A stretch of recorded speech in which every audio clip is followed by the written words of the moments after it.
What is up, y'all? It's your boy Yaniki coming at you with another live reaction to My Hero Academia, chapter 328. Let you follow through. We're gonna go through the chapter and then the bishops will come through. How's everybody doing lately? Whew. I expect this chapter to be picking up some. I know it was trending. I know apparently somebody even got bullied out of the fandom over this chapter. So I'm excited. I'm hoping that part is just, hyperbole. Man, listen. How y'all doing today? Gotta let y'all pile in. Hop in the pews, if you will, for this Church of MHA. Yeah, I was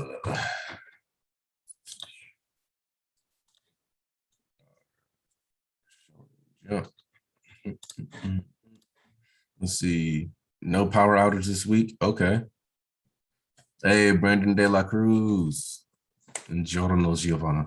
Yep. Whole squad here. Miss Sheena already here. Okay. Adam D. Blurt. A lot of the originals. Let's go. I love to see it. Let me post this in the Discord. I'm playing. Somebody got it covered? Nope. How y'all been? What you been up to? Me, I just been working and working. But got a couple videos. Look, I don't know full details because I have so many people muted. I just know I was seeing people talk about it, and I was just like, all right, something else weird happened. That's cool. That's great. Hey, J. Michael Holmes. All right. Hey, Coyote. Got people coming in. It's ramen. It's ramen, y'all. I should clarify that. Having another ramen breakfast day. Hey, bonjour.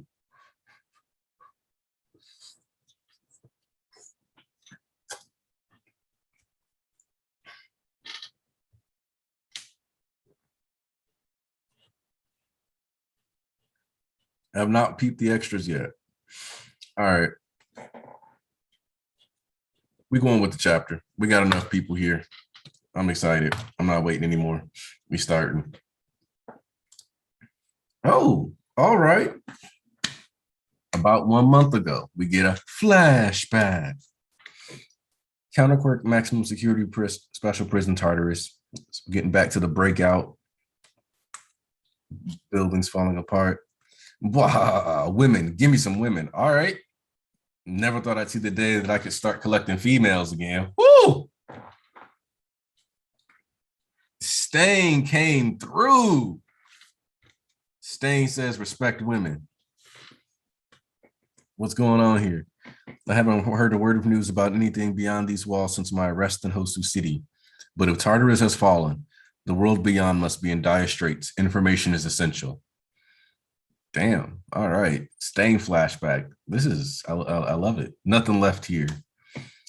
The others met their grisly ends gripping firearms, but the ones clutching something else, like a babe in his arms. Why grab this and not a weapon? The ragged breathing of a man doomed to die. I require information. Shizome Akaguro. You worked with Shigaraki. This is not for you. So it's something that matters then. Stored data. You, killer, drop it. That must reach the right people. Give it back, not for you, must do my duty. This era has gone awry. Rest assured, your conviction will reach the right man. Akagura, are you a man or a beast? I'm merely an ally to the world as it should be, but a beast all the same. Man, this is, see, ooh, wow, look at that. All right, hold on. Stain's chin definitely does look bigger. I will not argue with you there. It does seem like his chin has increased in size. That definitely seems to be the case here. All for One posted up with his arms spread wide. That nameless man guarded this data to his dying breath. As for its true value, I cannot say. So you got Shigaraki. So I will deliver it to the only one who has earned my trust. To his final moments, that guard held a dying ember of resolve to act for society's sake. You must pick up where he left off, because everything began with you. All Might delivered the intel to Sukeuchi from people, and later rejoined them after speaking with Deku at UA. Glad to hear you patched things up with Midoriya. Anyhow, we're really losing face getting help from a killer like this, but Tartarus system is a standalone one built that way in order to prevent interference from external forces. So normally, nobody else would have access to data in any form. As for the data itself, it concerns the cause of their system shutdown, the same radio waves that Shigaraki made extensive use of in the main battle. In this case, the prison was hit with those blasts over and over from both inside and out, because All for One himself must have synchronized with his vestige residing within Tomura Shigaraki, right? Well, Sansa, yes, the piece of his consciousness inside his quirk works as a conduit for sharing thoughts. I've experienced the same phenomenon with One for All. The problem is that it isn't a two-way channel. The vestige of me within One for All seems to have access to my thoughts, but I never experienced any sort of syncing with the vestige's thoughts, except recently when I touched the boy, or rather, when I was close enough to touch him. Whatever my vestige was thinking and feeling sort of flowed into me. It's not words exactly, more like feelings flowing from you. Even if we suppose that All for One can sync to a greater degree than One for All, do we really believe that his real body locked up 500 meters below the sea could receive such specific thoughts from the vestige in Shigaraki? Stranger things, right? Kind of like a twin connection. That could very well be, but in this case, they use those radio waves to communicate. These radio waves can be used as signals. So keep in mind, they're basically saying here, they do not have direct contact. So the vestige isn't exactly doing things that like All for One is directly telling it to. It's just doing whatever it wants. And what it wants happens to be lining up. So that does mean we could have a potential clash of ego just between the vestige for One and All for One eventually. Keep that in mind too. We should assume that a man in possession of that same quirk could receive and interpret those waves. And the waveform data on the storage media resembles a conversation. Then it's already been decoded. What were they saying? Make him complete in 38 days. Oh, but based on the research from Central Hospital, I thought we had 2 months ago, he could have rigged the results we were bound to get as a bluff. Only he and his vestige could interpret that correspondence at the time. So if we assume that they discussed the true schedule, then Tomura Shigaraki will be a complete vessel in 3 days' time. A direct request from All Might, yes, but this sort of dispatch can't happen in a day. Even in the best of times, an international deployment takes a staggering amount of procedure and paperwork. The strength of our heroes is directly tied to domestic power. When they go abroad, a nation is less able to deter attacks and the balance crumbles. Any large-scale deployment tends to encourage the major crime syndicates to stir up trouble, but this time is worse than ever. Countries all over the world are in turmoil. Hey, I've talked about this, almost as if those syndicates are working together. According to Interpol, the man known as All for One has underworld connections in a number of countries. Even so, we cannot disregard this earnest plea from Endeavor Hawks and most notably All Might. My nation's hero, Salam, is quickly losing patience. He is taken to mutter, I will flatten that All for One. The same goes for our big hero, Big Red Dot. He questions why aiding a friend must involve so much red tape. On that note, ours has already left. She couldn't sit around it any longer. She skipped out on everything and just flew off, riding on the back of a jet. Hey, no skin off my back, off our backs, stars. The mission's guaranteed to get the green light anyway, sooner or later. Besides, the request came from All Might himself. My master's in a pickle. Why would I think twice? United States of America's #1 hero, Star and Stripe. A new teacher for Deku. A new teacher for Deku. Let me get these bishops in here. Let me get these bishops in here.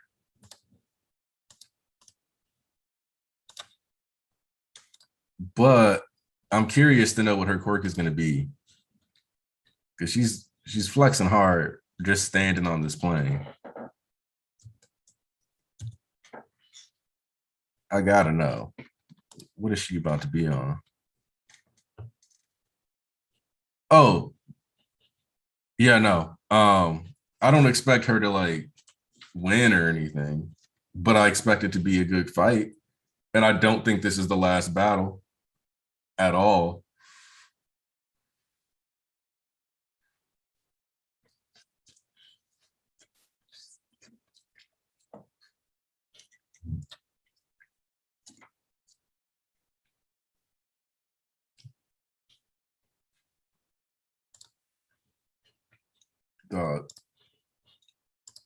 See, you gotta love it because it basically means that the reason why Horikoshi had you highlight that dude wanting women is that because he was gonna drop a #1 hero that was a woman on you.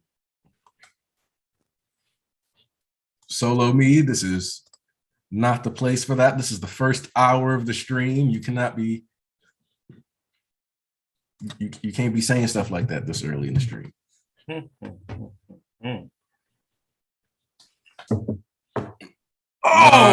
Her quirk isn't going to be gun.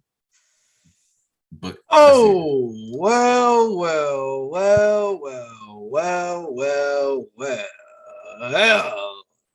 Do y'all know who it is? It's Undefeated of the East, baby. What it do? And I'm back to tell you that the East Corporation won again. I told you niggas in the end. My goal is back. Y'all switching back. Man, ain't that beautiful? It's funny how niggas switch sides. I could never see y'all support a football team or any sports team because the way y'all switch up and come back, it is amazing to me. It ain't take a lot either. What? It took what? Some shit we already knew. It took one. No, look, actually, you think about it. It took a Tartarus flashback for niggas to switch up. No, what you think about it? Guess what it actually took? It took one new character design and niggas switched up. Because all this shit, most of this stuff we kind of knew besides the hero and stuff like that, and Shigaraki waking up that soon. I promise you, as soon as Stain killed somebody, I said niggas gonna call this chapter a 10 out of 10. Oh, what? This blood? A nigga got gutted? Oh shit. Yeah, eventually we're gonna have to address the fact that some of y'all just bloodthirsty and it's boring. Hey, listen, y'all see why they don't respect Ochiko? They want violence. She ain't snapped nobody's neck. She ain't got no screen time to them. Like, bro, they be calling the Toga fight a cat fight. They be like, that was a cat fight. It's not the point. What? She used a new move. No, that zero satellite was part of Gunhead martial arts. You didn't know? But man, I'm trying to hold off until the rest of these buffoons. Yo, East, I want to talk about a difference from the scans to the officials. The dude that died, the Tartarus guy that died, in the scans, they made it seem like he willingly gave it to Stage. But then But then there was that panel of him pointing the gun, and I was like, wait, if he's giving it to him, then why is he like about to shoot him? What the hell? That's what that shit did confuse me too. I was like, what the fuck? I was like, why didn't now in this, it's like, okay, he didn't give it to him, and Stain just dropped the ball on him and left. Mm-hmm. Yeah, it's literally like he was like, I should shoot this man. And then it was like, well, his ideology makes where this could work out for us. So I guess I won't shoot him. It's for the best that he did it. Like, yeah, it's like he just accepted the situation at the end. Actually, as a matter of fact, it even makes more sense because he was talking about, because he did in his down scans, I don't recall him actually saying that, yo, you was working with Shigaraki. Not in the scans, he said, don't give this to Shigaraki. Yeah, but in the officials, he said, you know, I remember you working with him. Yeah, they made up a whole new sentence. I'll be telling y'all, get off that. Also, Aniki, I knew you would get hyped when the other heroes were like, nah, I'm not sending forces to Japan. Why would I do that? My people's fucked up. Well, I was telling people, like, you can't expect it to, like, run just like everybody was like the logical conclusion. And I'm like, yes, story-wise, the logical conclusion is this, but you also need to understand that there is going to be pushback. Like, you got to realize a bunch of people probably were mad secretly that we didn't get international heroes right away. And it's like, well, dudes like me been trying to warn y'all that it wasn't going to be that sweet right away. People were going to have to seriously assess their own nation. And I'm glad they just straight up said it, like, because part of this point of the story is that Shigaraki is right. And Shigaraki directly called Heroes government-sponsored weapons of violence during the USJ invasion. And All Might called them cheap, but it's also just true. They are an asset. They're a military asset, which is why war, like, we could, like, if we had a flashback and we were going to have one that wasn't connected to One for All or All for One, I would love one that just centered on somebody who got stuck fighting in a war during the advent of quirks as it was popping off. That's a possibility. Nah, don't say that, because now they're gonna be like, "Oh, there's a waste that we didn't get it." You know, good point. Scratch that from the record. Don't remember I said that. Yeah, because they're gonna be like, "Oh my God, which this just really should have been in his wasted potential, wasn't in." That's something they made up on their own. Okay. That's a shout out to Sukuichi's new design, yo. Hey, yo, listen. So a little tidbit. If y'all remember, is it called? Shafuku, the Shafuku shit, whatever the character bios shit that Horikoshi be doing for the characters in the volumes. So it's funny that this is what an extra tidbit that really made me love this shit was that early on, very early on, when he had his little character bio, Horikoshi was like, "Yeah, I kind of wanted to make him more hard boiled." Oh well, but over the course of the story, especially after Kamino and with the Makia shit, you started to see him get more hard boiled and more like distressed and just like like more of an ass. Cause he was like, yo, this information coming from a killer, but it is what it is. Yeah, because it's like, all right, if you look at him like early on, right?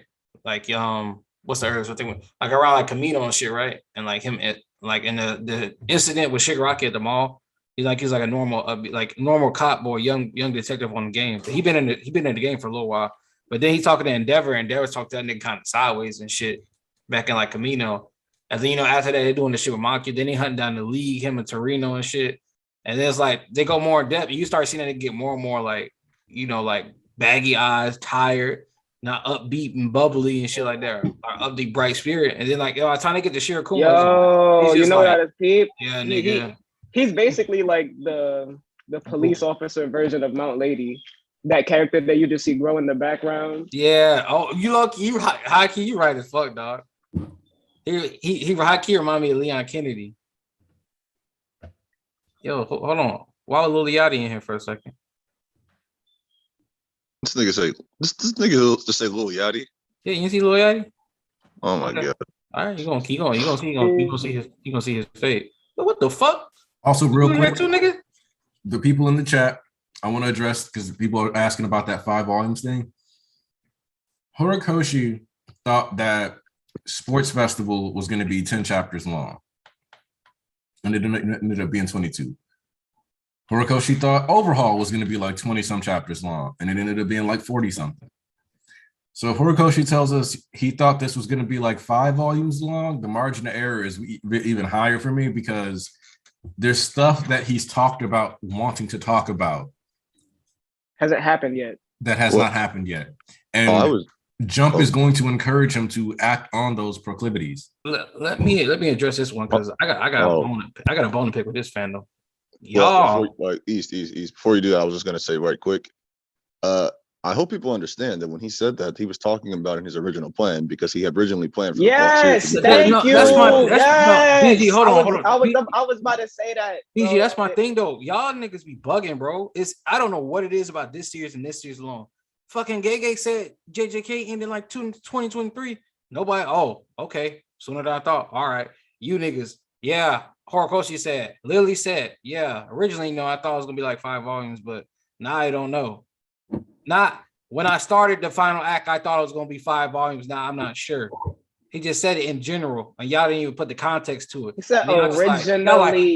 It in 5 volumes. Originally. You know what else he wanted to do originally? Heroes Rising. And he said, nah. Trippy. Specifically, they told him he should at minimum expect to double it.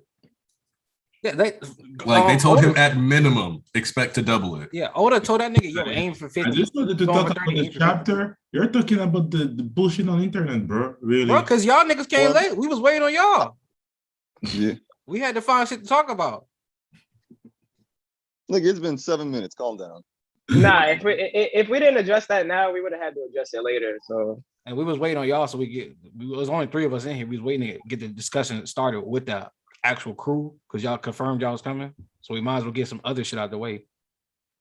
Oh, we all agree that Stain took a W for humanity taking that nigga out though in the beginning of the No, trip. Yes, he did. I'm Yes, he crying. did. I'm crying how they had like a, the R word. They Yo, had, Ease, they had an R. yo, Kelly Ease. without saying he was R. Kelly.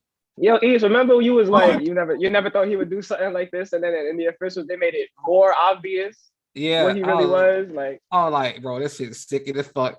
I like. so I never thought I'd see the day I started collecting females again. Saying so, nah. No, you gotta go. Because remember, He- Stain isn't just a hero killer. He kills useless criminals like this all the time too. That's what he said. He was like, he was gonna kill Shigaraki. He's a genuine like vigilante from a standpoint of he's distributing his own version of justice, period. It's just that because he's killing the heroes, he's still slated as a villain. Because legally that's all they care about. Which makes sense because villains aren't real people in Japan. Yep. So like it doesn't matter that he kills those two. That's why it didn't matter if they kill other heroes because they're technically criminals. They're not real people anymore. They're just scum. So get rid of them. Clean it out. All right, so now that most of the crew is here, we can just address this one last time for niggas that just got here and don't still seem to comprehend it. It's not ending in 5 volumes. Context matters. Get a grip, or just drop the series 1 and 2. I promise you, me and my coach won't be hurting. If y'all drop it. I promise you, probably be better off. Drop it and come back later when we call it gas. Yeah. Nah, that ain't gonna work. Don't read this weekly no more. Yeah, read about volume. That'll help y'all. Yeah. No, you're right. Read about. Oh, hold on. Ooh, brother, turn the camera on. Yeah, I'm What saying. the- Yo, you see that light? That shit crispy. Yo, Anik, I have a question for you. What's up? Like, you don't have to go like too in depth right now, but what are your immediate thoughts on this whole All Might vestige and All for One vestige stuff? So, I say that I feel more justified in that video I made about it being more like an unholy trinity. Because effectively, is what he said. And if you remember, I even pointed this out during the Tartarus arc. I said, All for One specifically said almost as if through a shared link, instead of saying, because we share one mind, he said it's almost like that. And the reason why it functionally was almost like that is because they both understood that I'll be able to use the radio waves to communicate with each other. Once the first wave comes through, we can communicate this while multitasking and shutting down this system because they're capable of generating and having the same functional thoughts. But this also kind of confirms that it very much does work as a genuine inheritance for Shigaraki. He does, in my eyes, have to tame this vestige. Like there's just like, he doesn't get to just have the power. It's just the stipulation of having All for One within you. You're going to have that imprint of his ego. The quirk is been around for a very long time. It's had a long time to foster up that energy and be its own and develop as a consciousness. And with all the other quirks it's come in contact with, obviously it's leveled up in different ways. So yeah. Would you say it's like the Makia situation? Kind of. Where like he's just got to tame it. But that works at the same time. I mean, generally speaking. And if he doesn't, Vestige from One wins, and that's basically another All for One. So All for One still wins. The final test is a game that All for One wins no matter what happens. Can you beat me? Can you beat me? Nigga, that's he wins no matter what. That's the thing. Even when he dies, he still wins. That little tidbit when Shigaraki was decaying him too, nobody paid attention. Nobody paid attention. You tamed Makia, you convinced Ujiko, you did this whole MLA stuff, whatever. Can you beat me?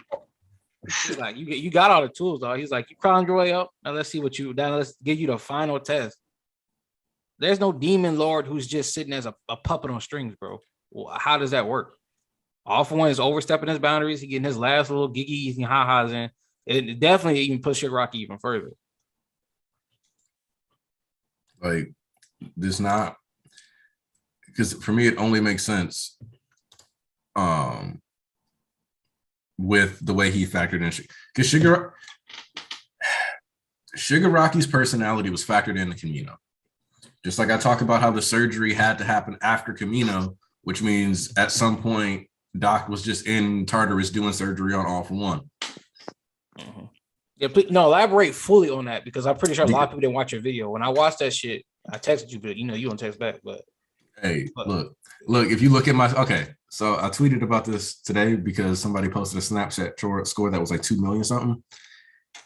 If like the details of my Snapchat score basically say I sent half as many snaps as I've received. See, so that should let y'all know about this nigga. But go on and repeat what you said in your review, because that was actually helped me, because I was trying to figure that time continuum out, and I just placed it exactly where I needed it. Yeah. So like in the side manuals, whatever, they directly talk about how Ujiko has access to Tartarus because he's one of the doctors, who's just famous for quirk science. Which is how he got muscular. Which is how he got muscular quirk, by the way. The hood. That was the same quirk. So he's been able to go in there, get the quirks out of people that he needed, DNA samples. So with that understood, though, All for One was still picking and choosing quirks at Kamino. Furthermore, and you want the real key is that I forgot to mention in my review? Search. We know that was taken after the camp art. So he still had Search when they were at Kamino, because he makes it a point to goad them and mention how he still has it on him and he could give it back. See. So if he still had her Search, which was stockpiled with the information from her time at the camp, then he had to have done the surgery either right at Kamino, which wouldn't make sense. So it would have had to have been after Kamino when he was in prison. There you go. See? The timeline doesn't work for him to have done it before then, because he's still acquiring quirks, and he makes a point to also comment on how the Fiber Master doesn't fit Shigaraki's disposition. He was still planning what quirks to give Shigaraki, and specifically wanted him to be able to find one for all. That also makes it where the real reason All for One was able to know that Izuku Midoriya had one for all wasn't because he's so smart, but because he got the stockpile information from Search. Yes. Wait, another thing, like I have this crackpot theory too, that when Shigaraki wakes up, he's gonna find All Might with Search, because All for One saw All Might when he had the quirk. I thought about that after I saw your review. Once I put it all together too, I was like, yo, so he still has Search and he saw All Might. And people keep saying like, oh, how's Shiggy gonna do this, that, and the other? I'm like, you can find him anywhere. And plus he All Might put himself in that position too. Because he wanted to talk about, I'm gonna climb through the mud and this, that, and the other. Tyler, to catch you up, we didn't talk about much. We didn't talk much about it. We talked about the final act, Stain stopping the Human Collector. But yeah, like yes, Cameron Bailey, All for One literally set out his damn mouth a long time ago. He been setting all this up for Shigaraki. Niggas just want some ugly ass plot twist to ruin the story for no reason whatsoever.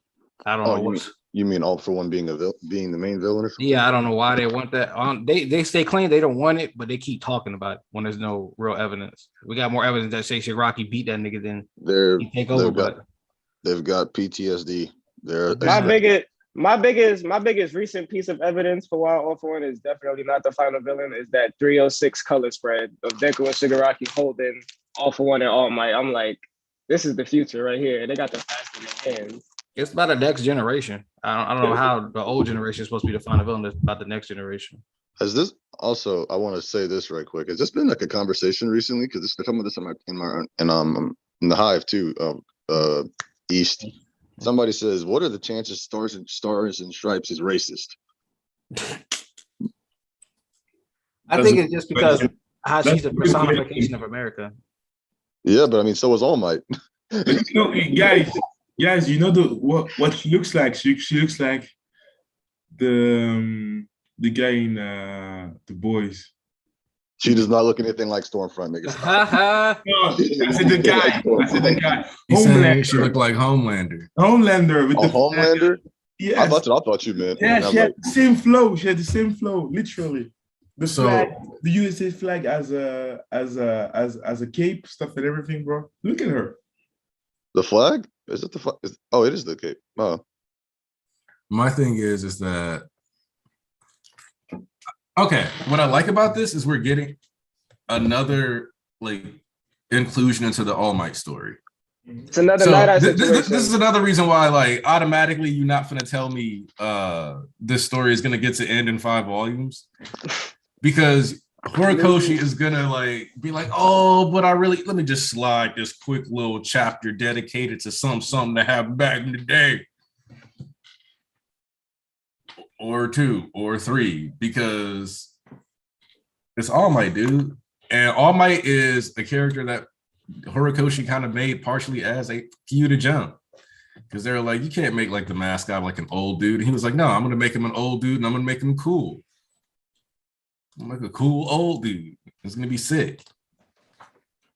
So he did it. So I just don't see any way we get Star and Stripe introduced and no little stuff from back then with what All Might. Nah. Yo, why you said another master for Deku? Cause He ain't got nobody left. just another person that he gonna be like, oh, Star and Stripe, the American hero. That classic Deku. He need that right now too. Man, just seeing All Might. Yeah, they have 3. They have 3 days though. We have yet to address that. They have 3 days. Oh, one second. Hold on. It's like All Might's been a hero for 40 years. So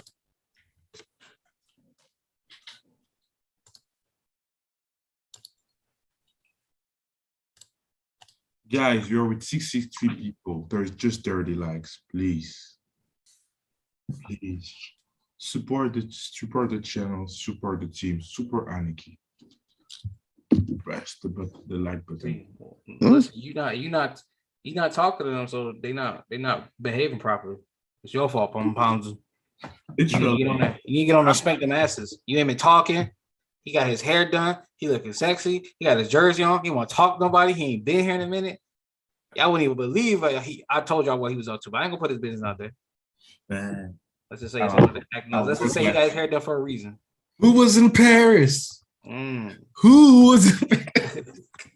That Niggas in Paris. Hey, y'all listen to that song. Y'all find out what Ponce was going.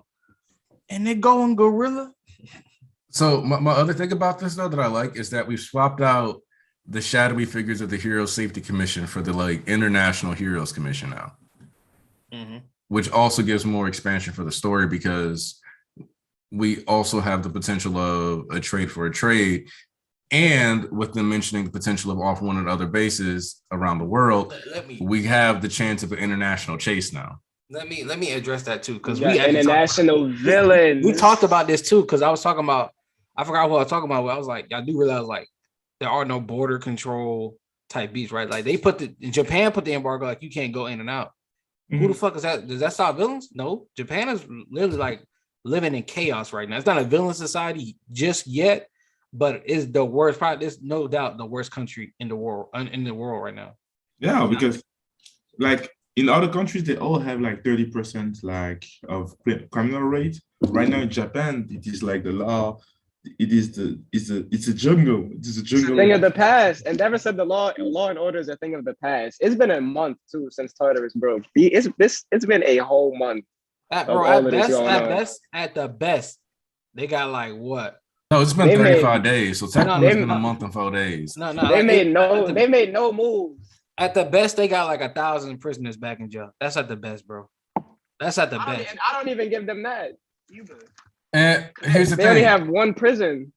It doesn't even matter if you got like 1,000 prisoners rearrested, because in the time that those like 16,000 convicts got out or whatever, or however many people got out, you created so many more people, because you got all these people that are like, well, I got to protect myself, and now they airing places out. Yes, that's not to mention the civilians, the radicals joining the wave,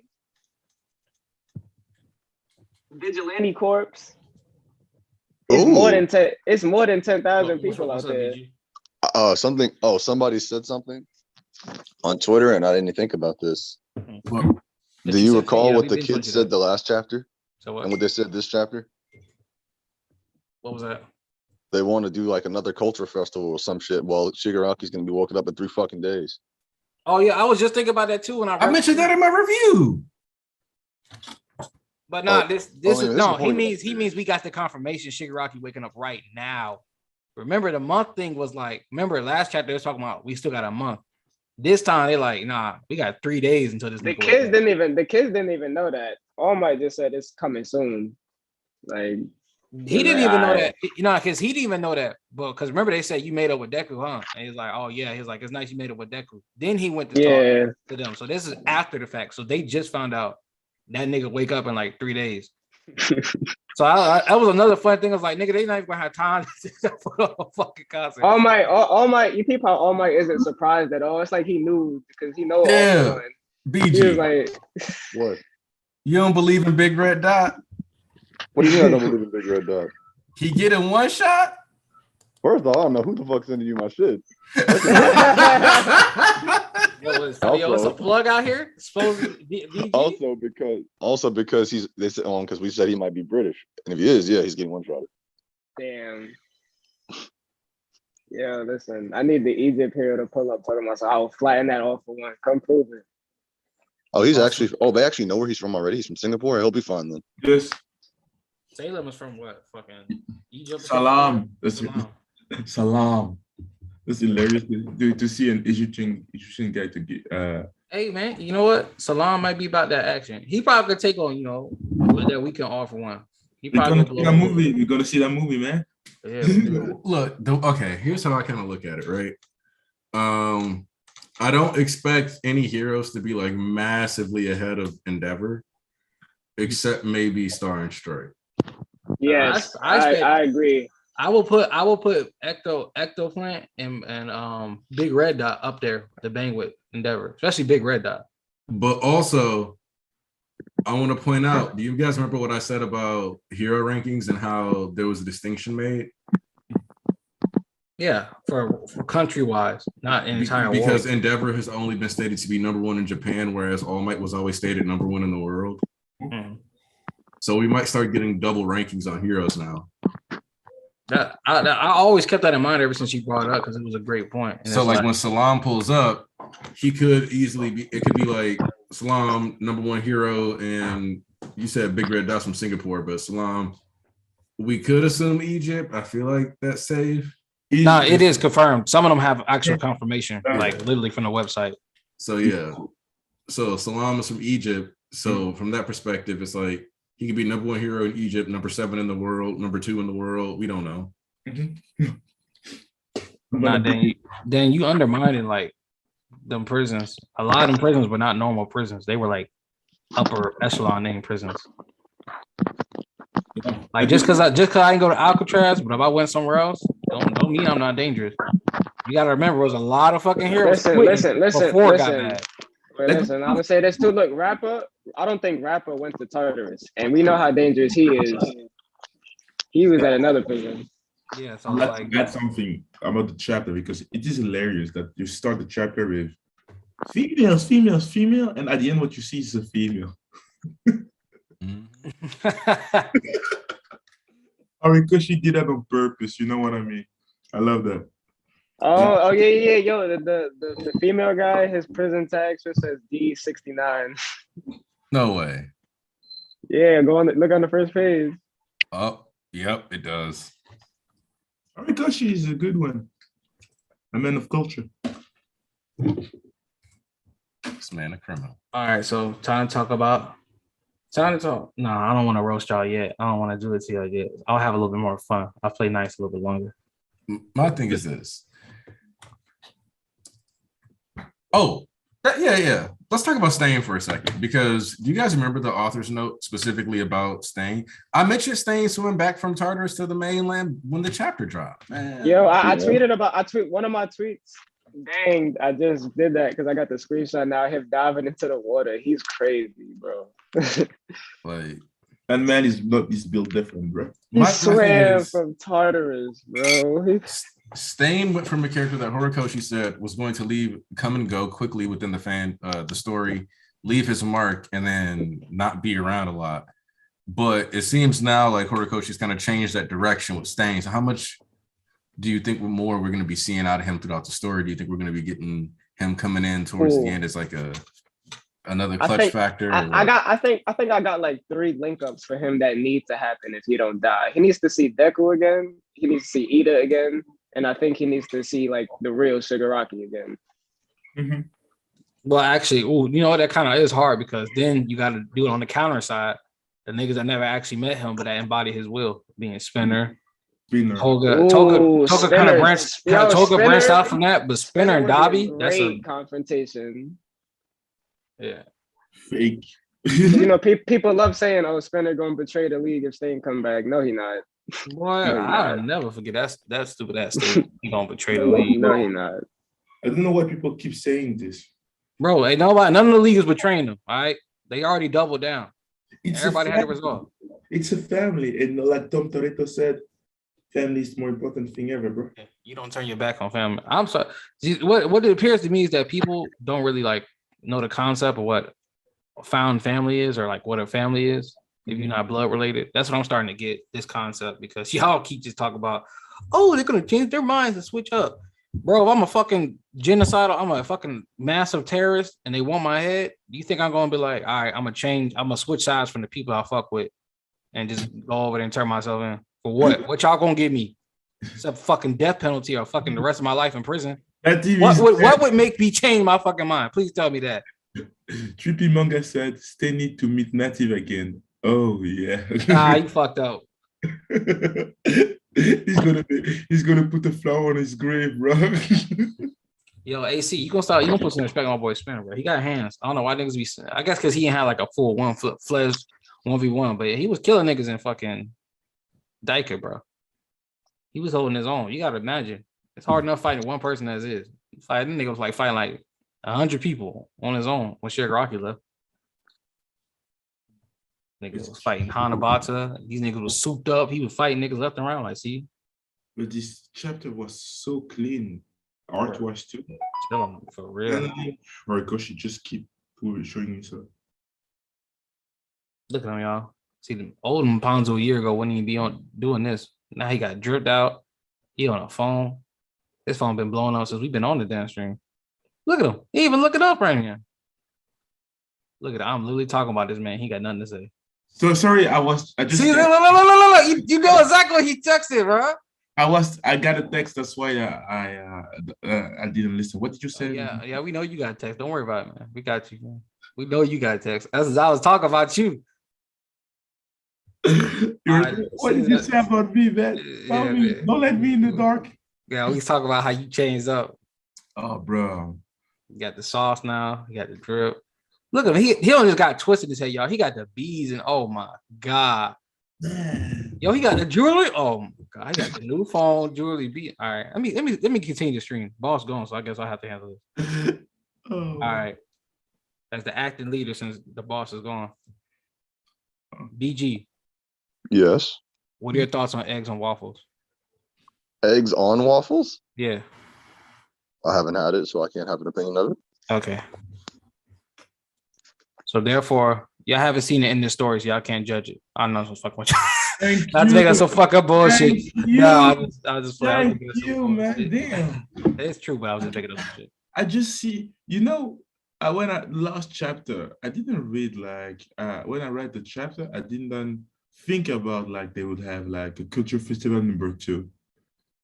When I came online and I saw people were thinking, yeah, because she's gonna mess up the story and stuff like that. You know what the kind of bullshit that they do, And I was thinking, what did I miss? And I heard, and when I read the stuff about the culture festival stuff, I saw, they really think that we're gonna make again an arc about this. But what is the IQ of these niggas? Tell me, what is the IQ of these niggas? It's very low, I'll tell you that. The reading comprehension on these niggas ain't nowhere It's near. not very high. Not very Wait, what do you high. mean? Like, what brought that about? Because he was talking about how niggas can't seem to comprehend the story when they literally didn't say we're finna do another festival. They just said the situation is kind of the same where people are at angst and against the heroes or have animosity. That's how people are perceiving. No, that's how people are perceiving it though, because I think they're saying that there's no reason for them to say that other than them have it feeling like they. No, but that's the thing. It literally had the panel. I'm not saying it's the same, and she said I have an idea. She didn't say let's repeat that shit.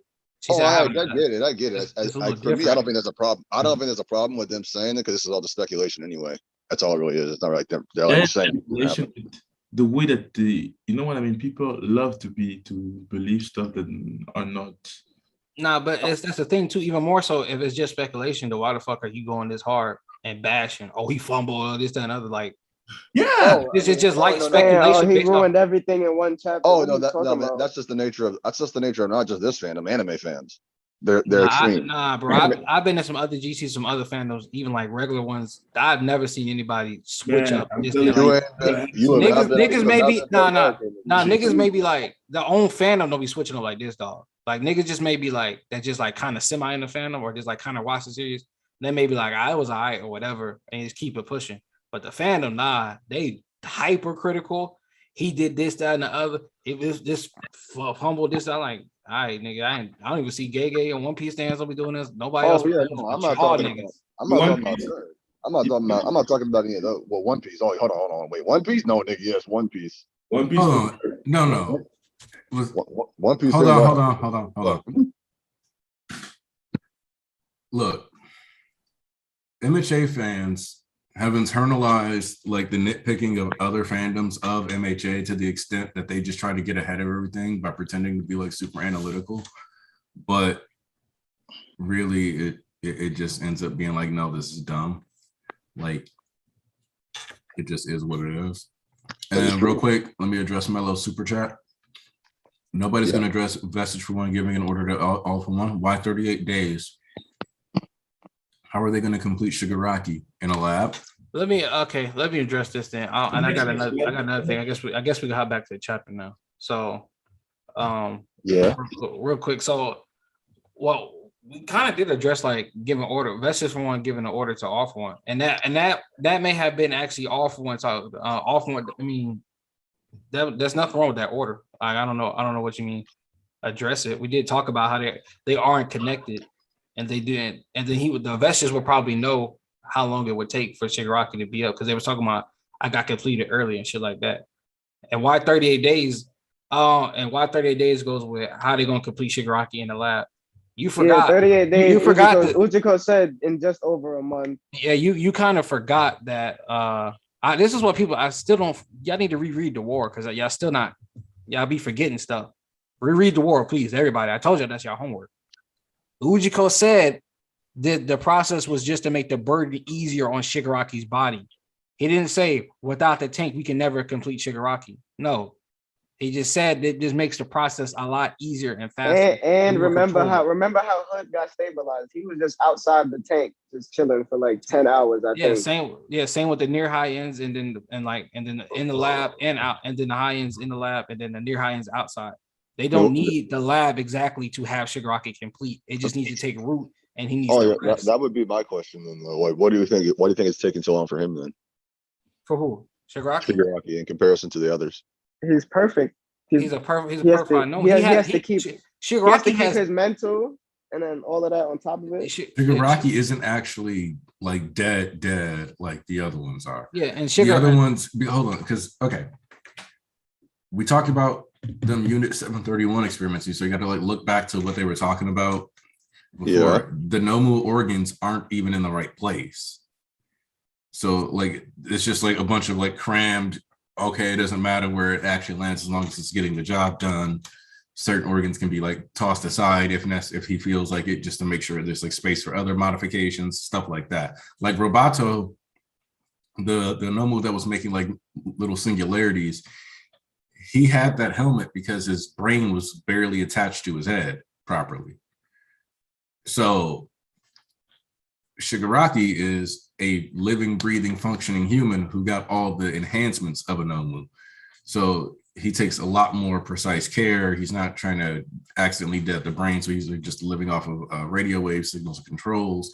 He's got to make sure that it's fully functional as a actual person and living. And before we answer Andrew Lovar's super chat, because that's the topic, that's why I was going to roast the fandom on too in a second. Well, what was it? To address what Aniki was saying too, is like, bro, you do realize there's a difference between having 5 random quirks or 3 random quirks, and all for one, the quirk itself, which contains we don't know how many quirks. That's not the same ballpark. That's like me downloading like one type of software, like Ujiko said, hardware to master software. That was a completely different process of Shigaraki resting and going through what he had to go through compared to the other normal. Like this is a whole different ball game of like levels. Like me getting like fucking Invisigo's quirk, Mina's quirk, and then like Kirishima's Harden. That's not gonna be the same as me fucking in an all for one. We don't know how many quirks that shit has and how powerful that shit is on its own. You just seen that because it just boosted after they got the Shigaraki to become even stronger. So it's Also, like that shit is real serious. But you address Andrew Lolavar first, I guess. Yeah. So first, Andrew Lolavar says, Aniki, I'm interested in your opinion on whether the previous arc failed because it did not give us an Deku Class A POV. Among the people that say no more let Hori cook because the series is almost over. People who say don't let Hori cook, you're missing. Stop. I've said it before and I'm going to say it again. Last arc was not the villain hunt arc. It was Deku meeting the world. It was the provisional license arc of this last stretch of My Hero Academia. It was the point of that arc was to introduce to you the types of conflicts and the problems that we're going to be facing over the next 100, 200 chapters, however many chapters. Thank you. The idea that we were supposed to be meeting and understanding that if Deku wants to save villains, he's gonna have to understand what about like their backstories, where they come from, why they ended up in the position they did, understand that what's portrayed in the media or what he's heard about them might not be accurate. He's gonna have to figure out all these ways. And then even just because he's capable of reaching out to them does not mean that they will actually be saved. Voila. Thank you. Deku has to understand that just because you want to save a villain doesn't mean you can save a villain. Some villains you can't save because their conviction like twice. Some villains you can't save because they're not doing it for an ideology. They're doing it because they want to just wild out, which is why he met Muscular first. And then you had the shadow of Shigaraki hovered over in the panel when he was going to take on Muscular when he says it seems like this fight is inevitable. The idea of that arc was not Deku versus a bunch of assassins. It was Deku versus the people he's going to be in conflict with and the things that he's going to have to take on to handle these conflicts going through, which is why he had to save a mutant that was going and suffering under a mutant discrimination. This is why he had to have that same person come back and reach out to him. He had to understand that he had to make things better. This is why Class A had to be accepted by him during this arc, and he needed to understand that his main character syndrome doesn't function because even though he's the main character for the narrative, for our perspective, within the context of his world, he is just a nigga with powers. Yep. Bars, nigga. Bars. And that's the thing too. That's what this arc is about. Yeah, it's Far From Home. It's not fucking Villain Hunt, which is a stinky ass name in the first place. Misconception, because it's actually a full concept now since the arc is over now. Who the fuck did they hunt?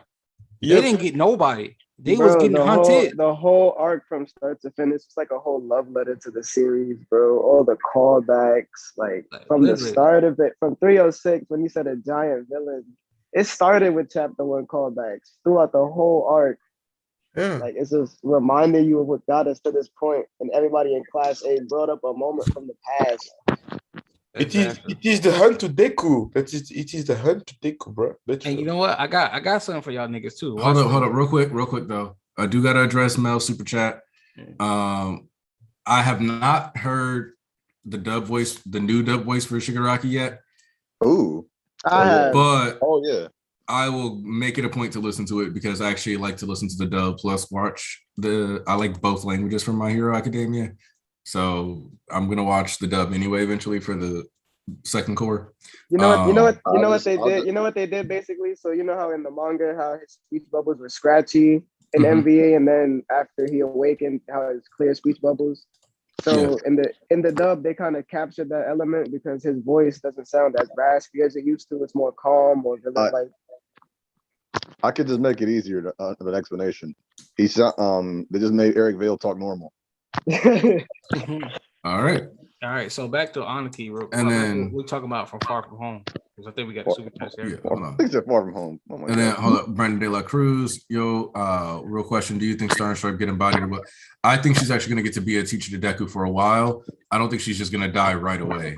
Yeah. Like, I don't think that's how it's gonna go. Me neither. So back to addressing the far. This is why another reason why y'all start talking to Horikoshi, because he can't hear you on the mountaintop while you at the base of this shit. You niggas wanted more Black Deku. Let me explain how this goes down. Now that we have full context, you niggas actually look stupid. And let me break down to you why. More Black Deku wouldn't work because the only thing you could have got was one more fight. Previously, not newly, because another nigga he would have ran into would probably been fodderized too, just like Dictator or something after that, which he was already on his last leg.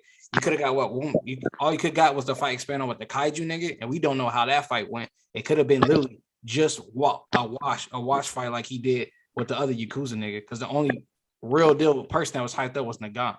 The rest of these other assassins weren't gassed up like that. And we don't know. I'm pretty, like I said with the Bakugo explanation last time, the stronger you are, the less like you are to fall somebody, especially if we in Tartarus, we can break free reign. Nobody really has to follow off one. If you think a nigga at Bakugo level as an adult or Endeavor level, they gonna follow off one, or they gonna do their own thing. Exactly. So the cream of the crop really ain't been shown yet. He just got some easily manipulative niggas, and he sent them after Deku. And like he said, each battle you face is going to wear you down more and more. Like y'all just don't be paying attention. Like, it's not that hard to read and then reread. Like, come on now. Like, it's really not that hard. And y'all we wanted more Deku fights. Like, Ooh, I'm glad you brought that he up. was on his last.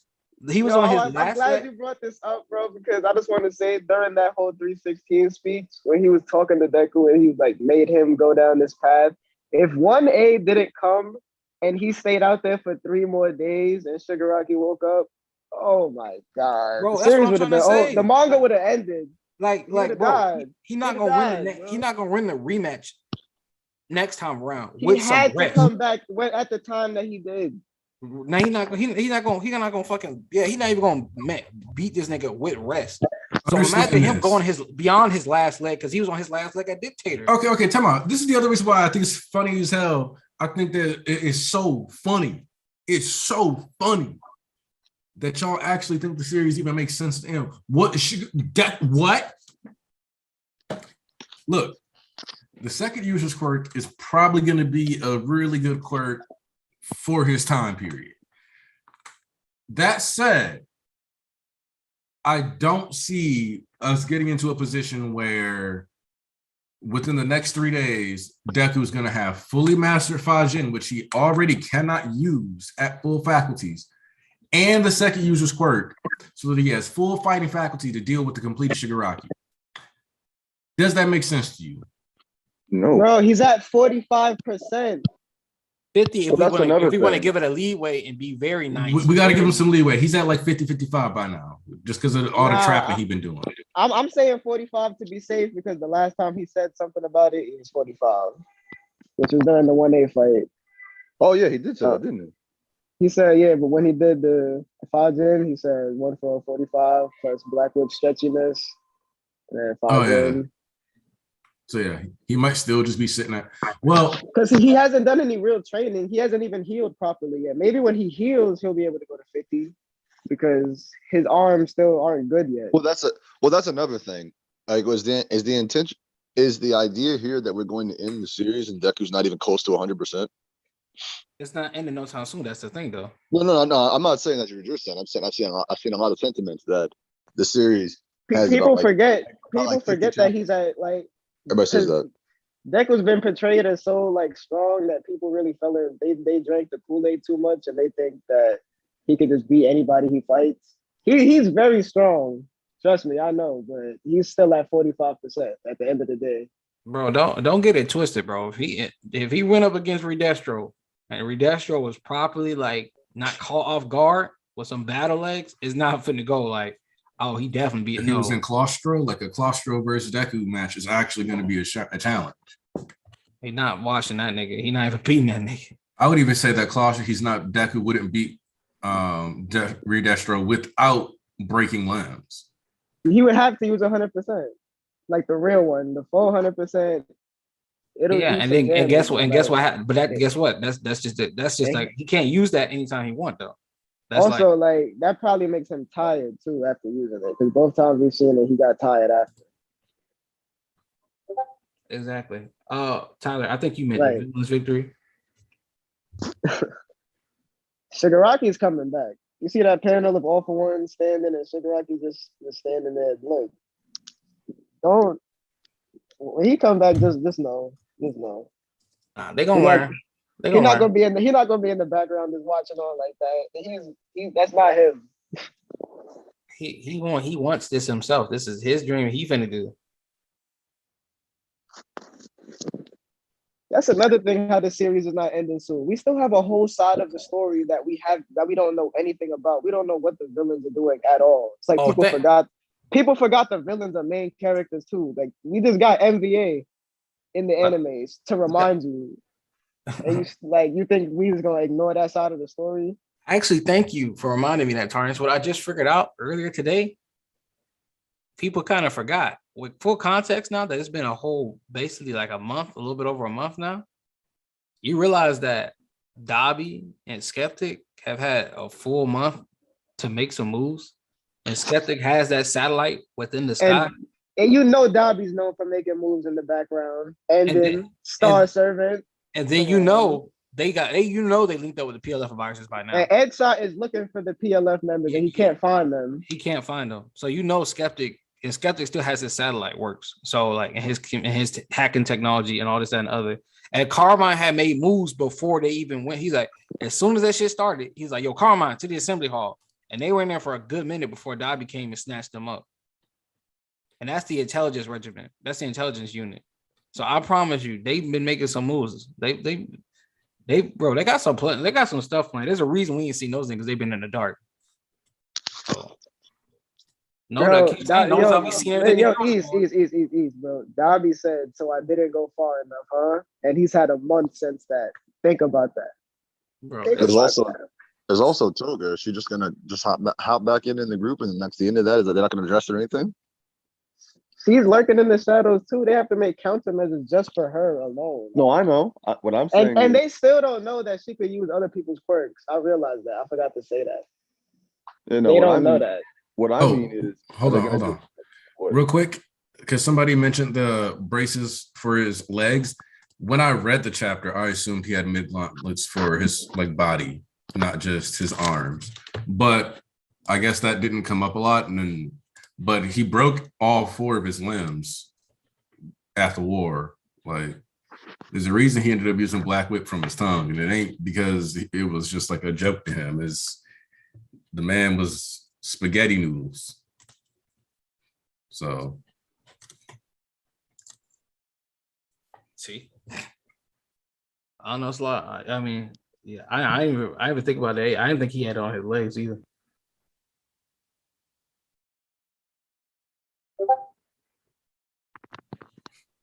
So yeah. So even if ignoring what Dobby did, do you really think 132 PLF soldiers are going to do nothing for a whole month?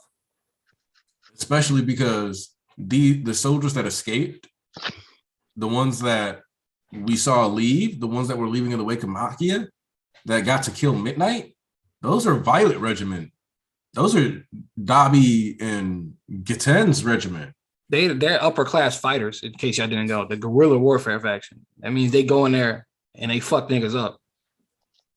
Like, they upper echelon. They're not no scrub. That's exactly what they do, bro.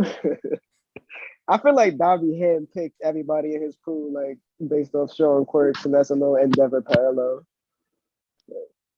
You got a nice quirk.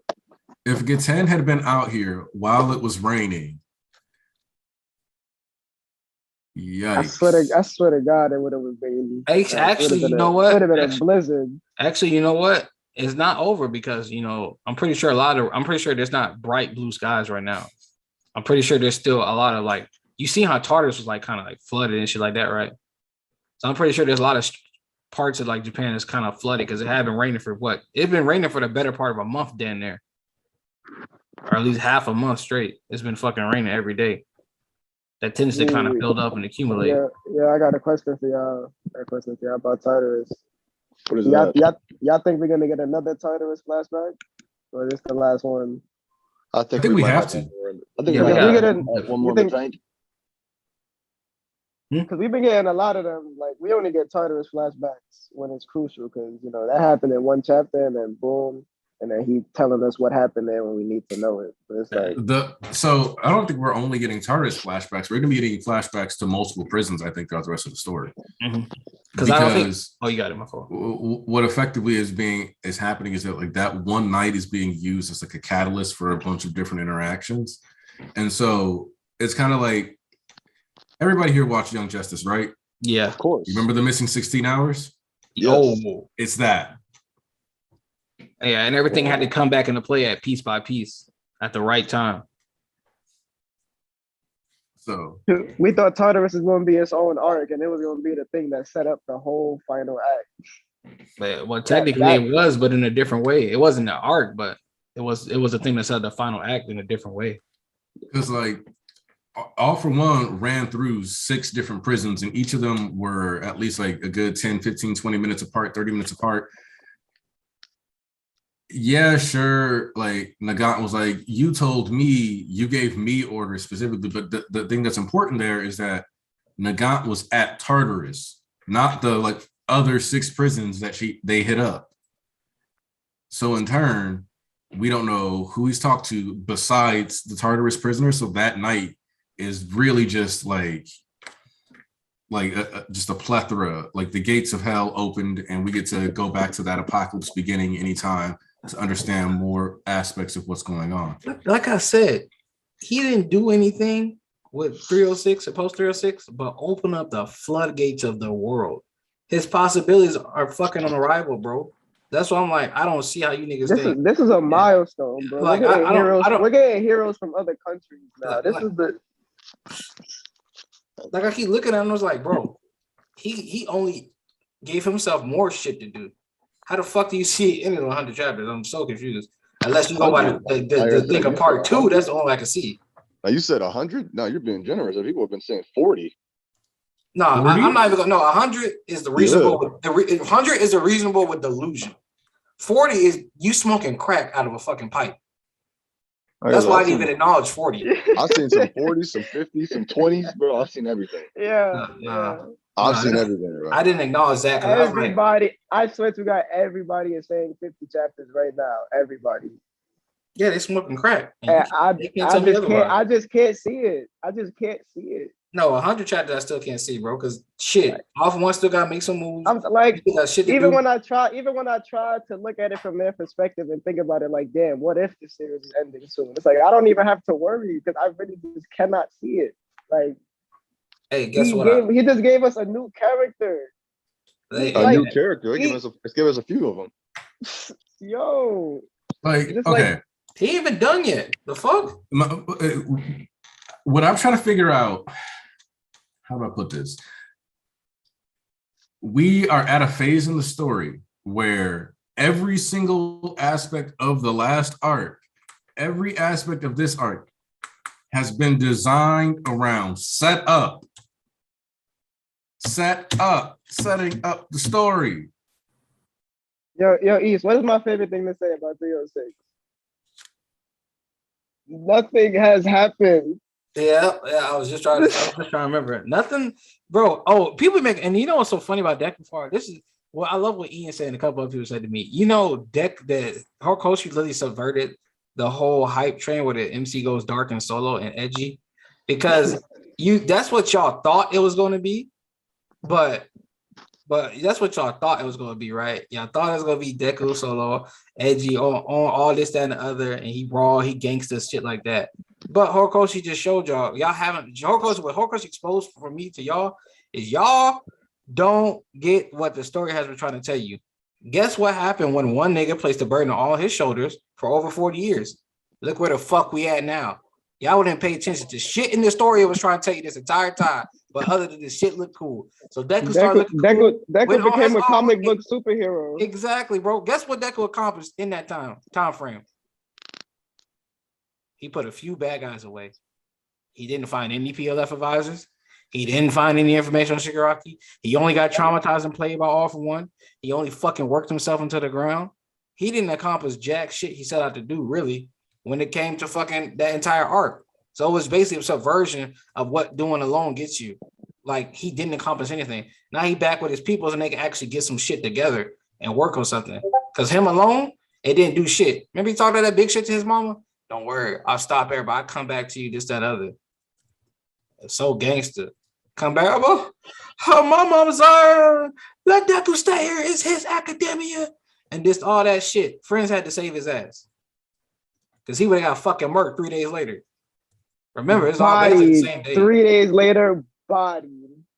Eaten alive. And that's if Dictator didn't catch him. Because, like, he clearly wasn't going to fight back against the civilians. Come on, man. That, like, y'all wanted this to be also raw, this, that, and that. Like, bro, no, that's not what it was meant to be. Look, I've said it before and I'll say it again. People consistently express with fear what they desire for the story. People want My Hero to be extremely generic and by the numbers. So in turn, their theories tend to lean towards that generic by the numbers type of approach. And in turn, so you got people now pushing forward with this idea that, oh yeah, like Deku was gonna go out and like, see, he didn't achieve anything. The entire arc was about Deku going out and being solo. His solo arc didn't give me what I wanted. I thought that Deku was gonna be fighting at least 7 assassins. And furthermore, if Horikoshi was really good at writing, he would have had at least 8 fights. Deku should have been alone for a year, having multiple fights that didn't really add to the story, except for him learning that he had a little bit of time left. Oh, shit. Like, bro, and niggas, so I can't wait until we get Deku's full, like, when it's relevant and it comes back up, I'm going to clown people again. Because guess what? I got more W's than a lot of y'all niggas when it comes to 5 and Faith and following Horikoshi's lead. I got more W's than you niggas. So, I mean, if we're talking record, I think I'm on the winning side. So when it comes back, we get Deku's POV like a lot of y'all niggas don't. We haven't seen anything on Deku's thoughts. Did he not say to Nagant? I thought of black and white, but I seen this a mixture of shades of gray. When he started thinking about everything, but I forgot. Y'all be forgetting panels when it's the next week. My bad. Oh no, I was going to say fucking they pointed something the conversation they're having in the fucking chat right now, our group chat. Mm-hmm. They brought up a good point. There's something they're not saying this, but a lot of people I have seen are saying. There's a belief. I think the big misunderstanding and the reason people aren't seeing the forest for the trees is because they believe that this upcoming fight is the final fight. Yeah, okay, can we talk about this for a second? Why is it that people take what characters say so seriously? Like, first of all, understand this. If Shigaraki goes out of his way to say, I'm going to destroy everything, and Deku says, I want to be the world's greatest hero, and Bakugo says, I'm going to be number 1, and Shoto says, I'm going to be number 1, and Ochako's like, I'm going to slap some sense into everybody on this planet because y'all goofy. All of them can't be right. Some people have to be wrong, and sometimes the truth is going to have to be in the middle. Why on earth do you expect things to go how characters want them to? Hawks told you that niggas was gonna be smiling, but the cherry blossoms fell. And then when the cherry blossoms fell, what did they get? Seasonal depression. Hawks stay doing that. Didn't Mina literally just say, hey, Midnight's got a lot to teach us back at school? What? How to fucking mourn a corpse? She gone, nigga. Mina directly looked at people, said, I know it's the middle of a war, and like that giant is like just marching through everything, and sure, Midnight just asked Momo to break the law, but everything's gonna be fine. And now she's like, oh no, All Might, you could have died, even though you were with Deku for a large part of it. Like, that's the other thing. Y'all just straight up decided that like Mina being a person who actually worries all the time now, and not being a person who just takes everything super lightly and taking the circumstances around them very seriously is a direct result of Midnight's death. So even in the chapter that was designed to focus more on them trying to alleviate their pain, you still saw symptoms of the trauma. You just don't read. Goofy nigga. Yeah. You ever think like some of these people, they need like they need to start off with like some grade school reading. Like before you can try a comic book, you gotta like let's give you a book report on like some Magic School Bus. If you can do 5 volumes of Magic School Bus, then we can start thinking about comic books. This nigga Let's said start off Magic with School something Bus. simple.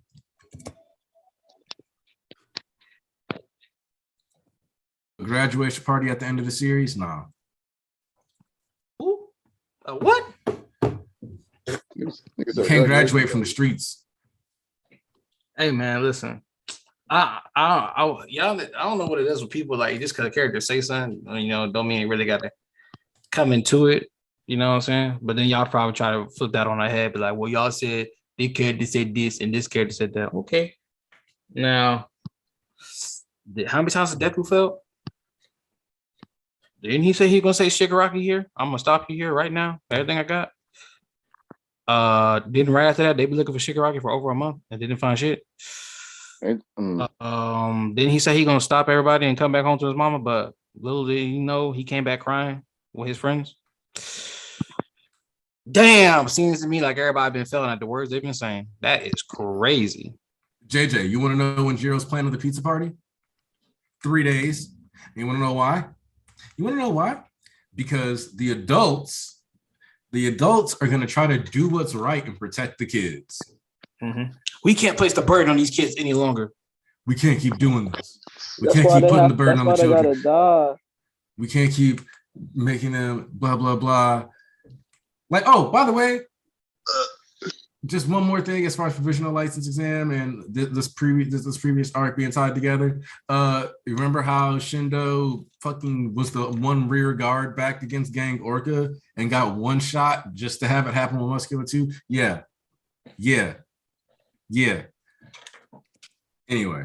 Deku sunned that nigga twice. Oh, and you notice how both situations were the direct result of a conflict between Endeavor, somebody mad at Endeavor, and dragging other people into that shit? Crazy. Cameron Bailey, I seen you say something a second time, so I'll address it. He said, hey, Listen, Church. listen. Hold on. I'm addressing Cameron Bailey.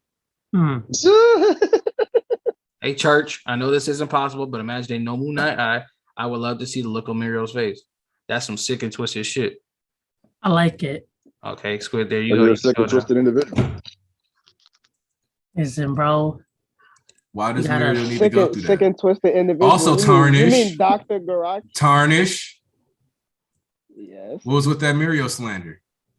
Wait, You what's gotta slander? answer it when you say TL, bro. What's slander? In Discord. Oh yeah, he a fraud. Oh, He's a yo, fraud. wow, man. I That's thought you just called him a crazy. scrub. No, he's not a scrub, son. He's the closest to number one. He's not in action right now on screen.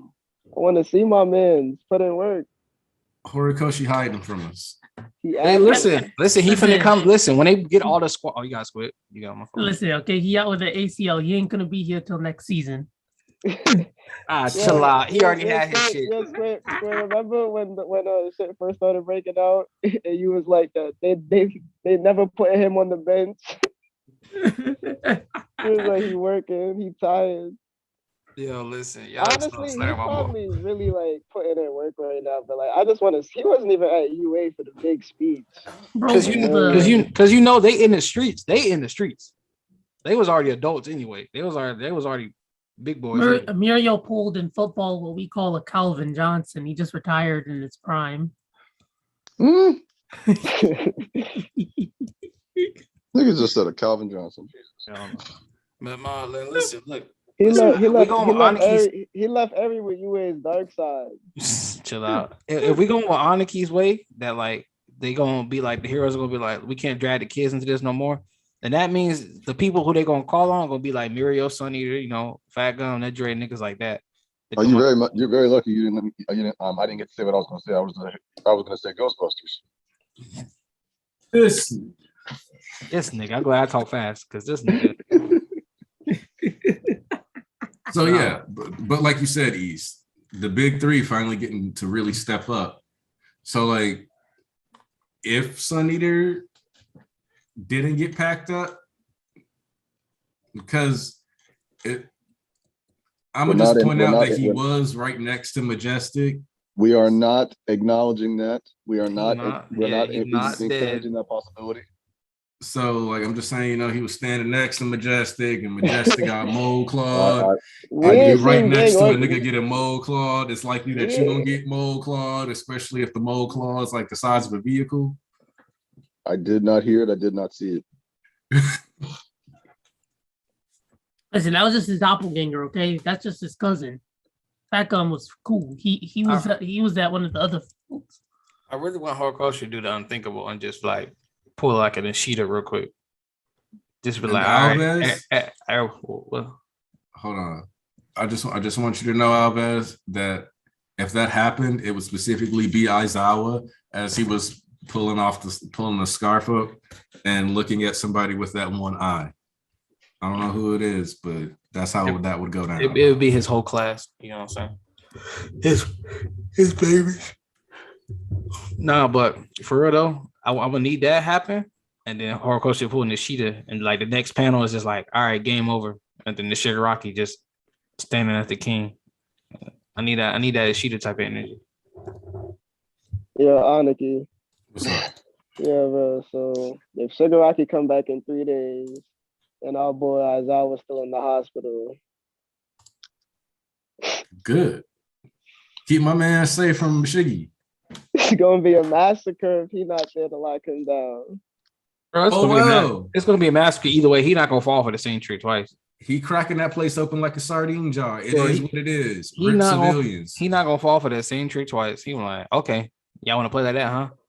How about if you can't see me, if I can't see you, you can't see me. He just gonna make a bunch of dust. Wait. This is a good one, yo. So wait, when Shigaraki wakes up in 3 days, y'all think he's gonna retake over his body when he comes back to UA, or is it gonna be as soon as he wake up?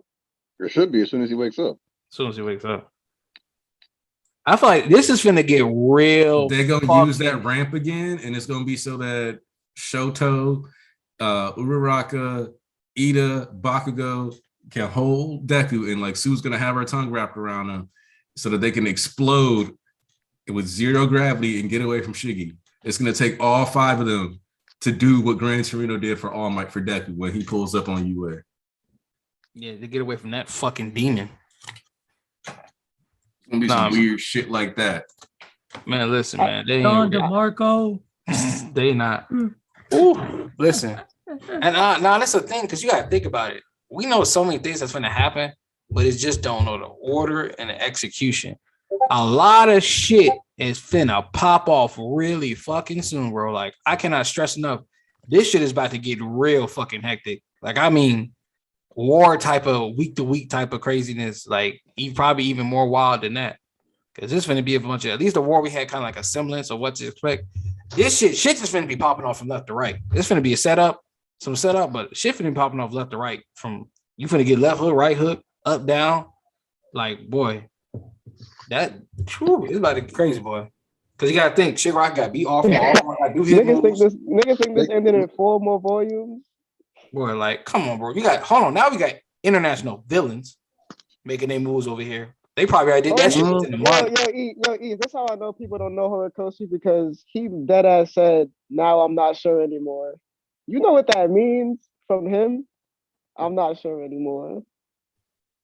He know this is extended to a point that he never imagined.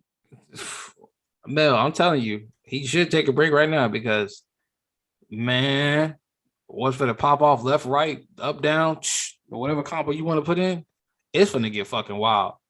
I don't think they comprehend the scope that you have in her. Like, oh, by the way, Stars and Stripes, she has other people with her. You know she has some heroes with her. She's not the number one. I see four jets, right? Yeah, there. she has like those are not just like regular, like just some niggas flying on some jets. No, everybody like they have a bunch of heroes. Like, you're not the number one, you got no clout to bring no hero with you.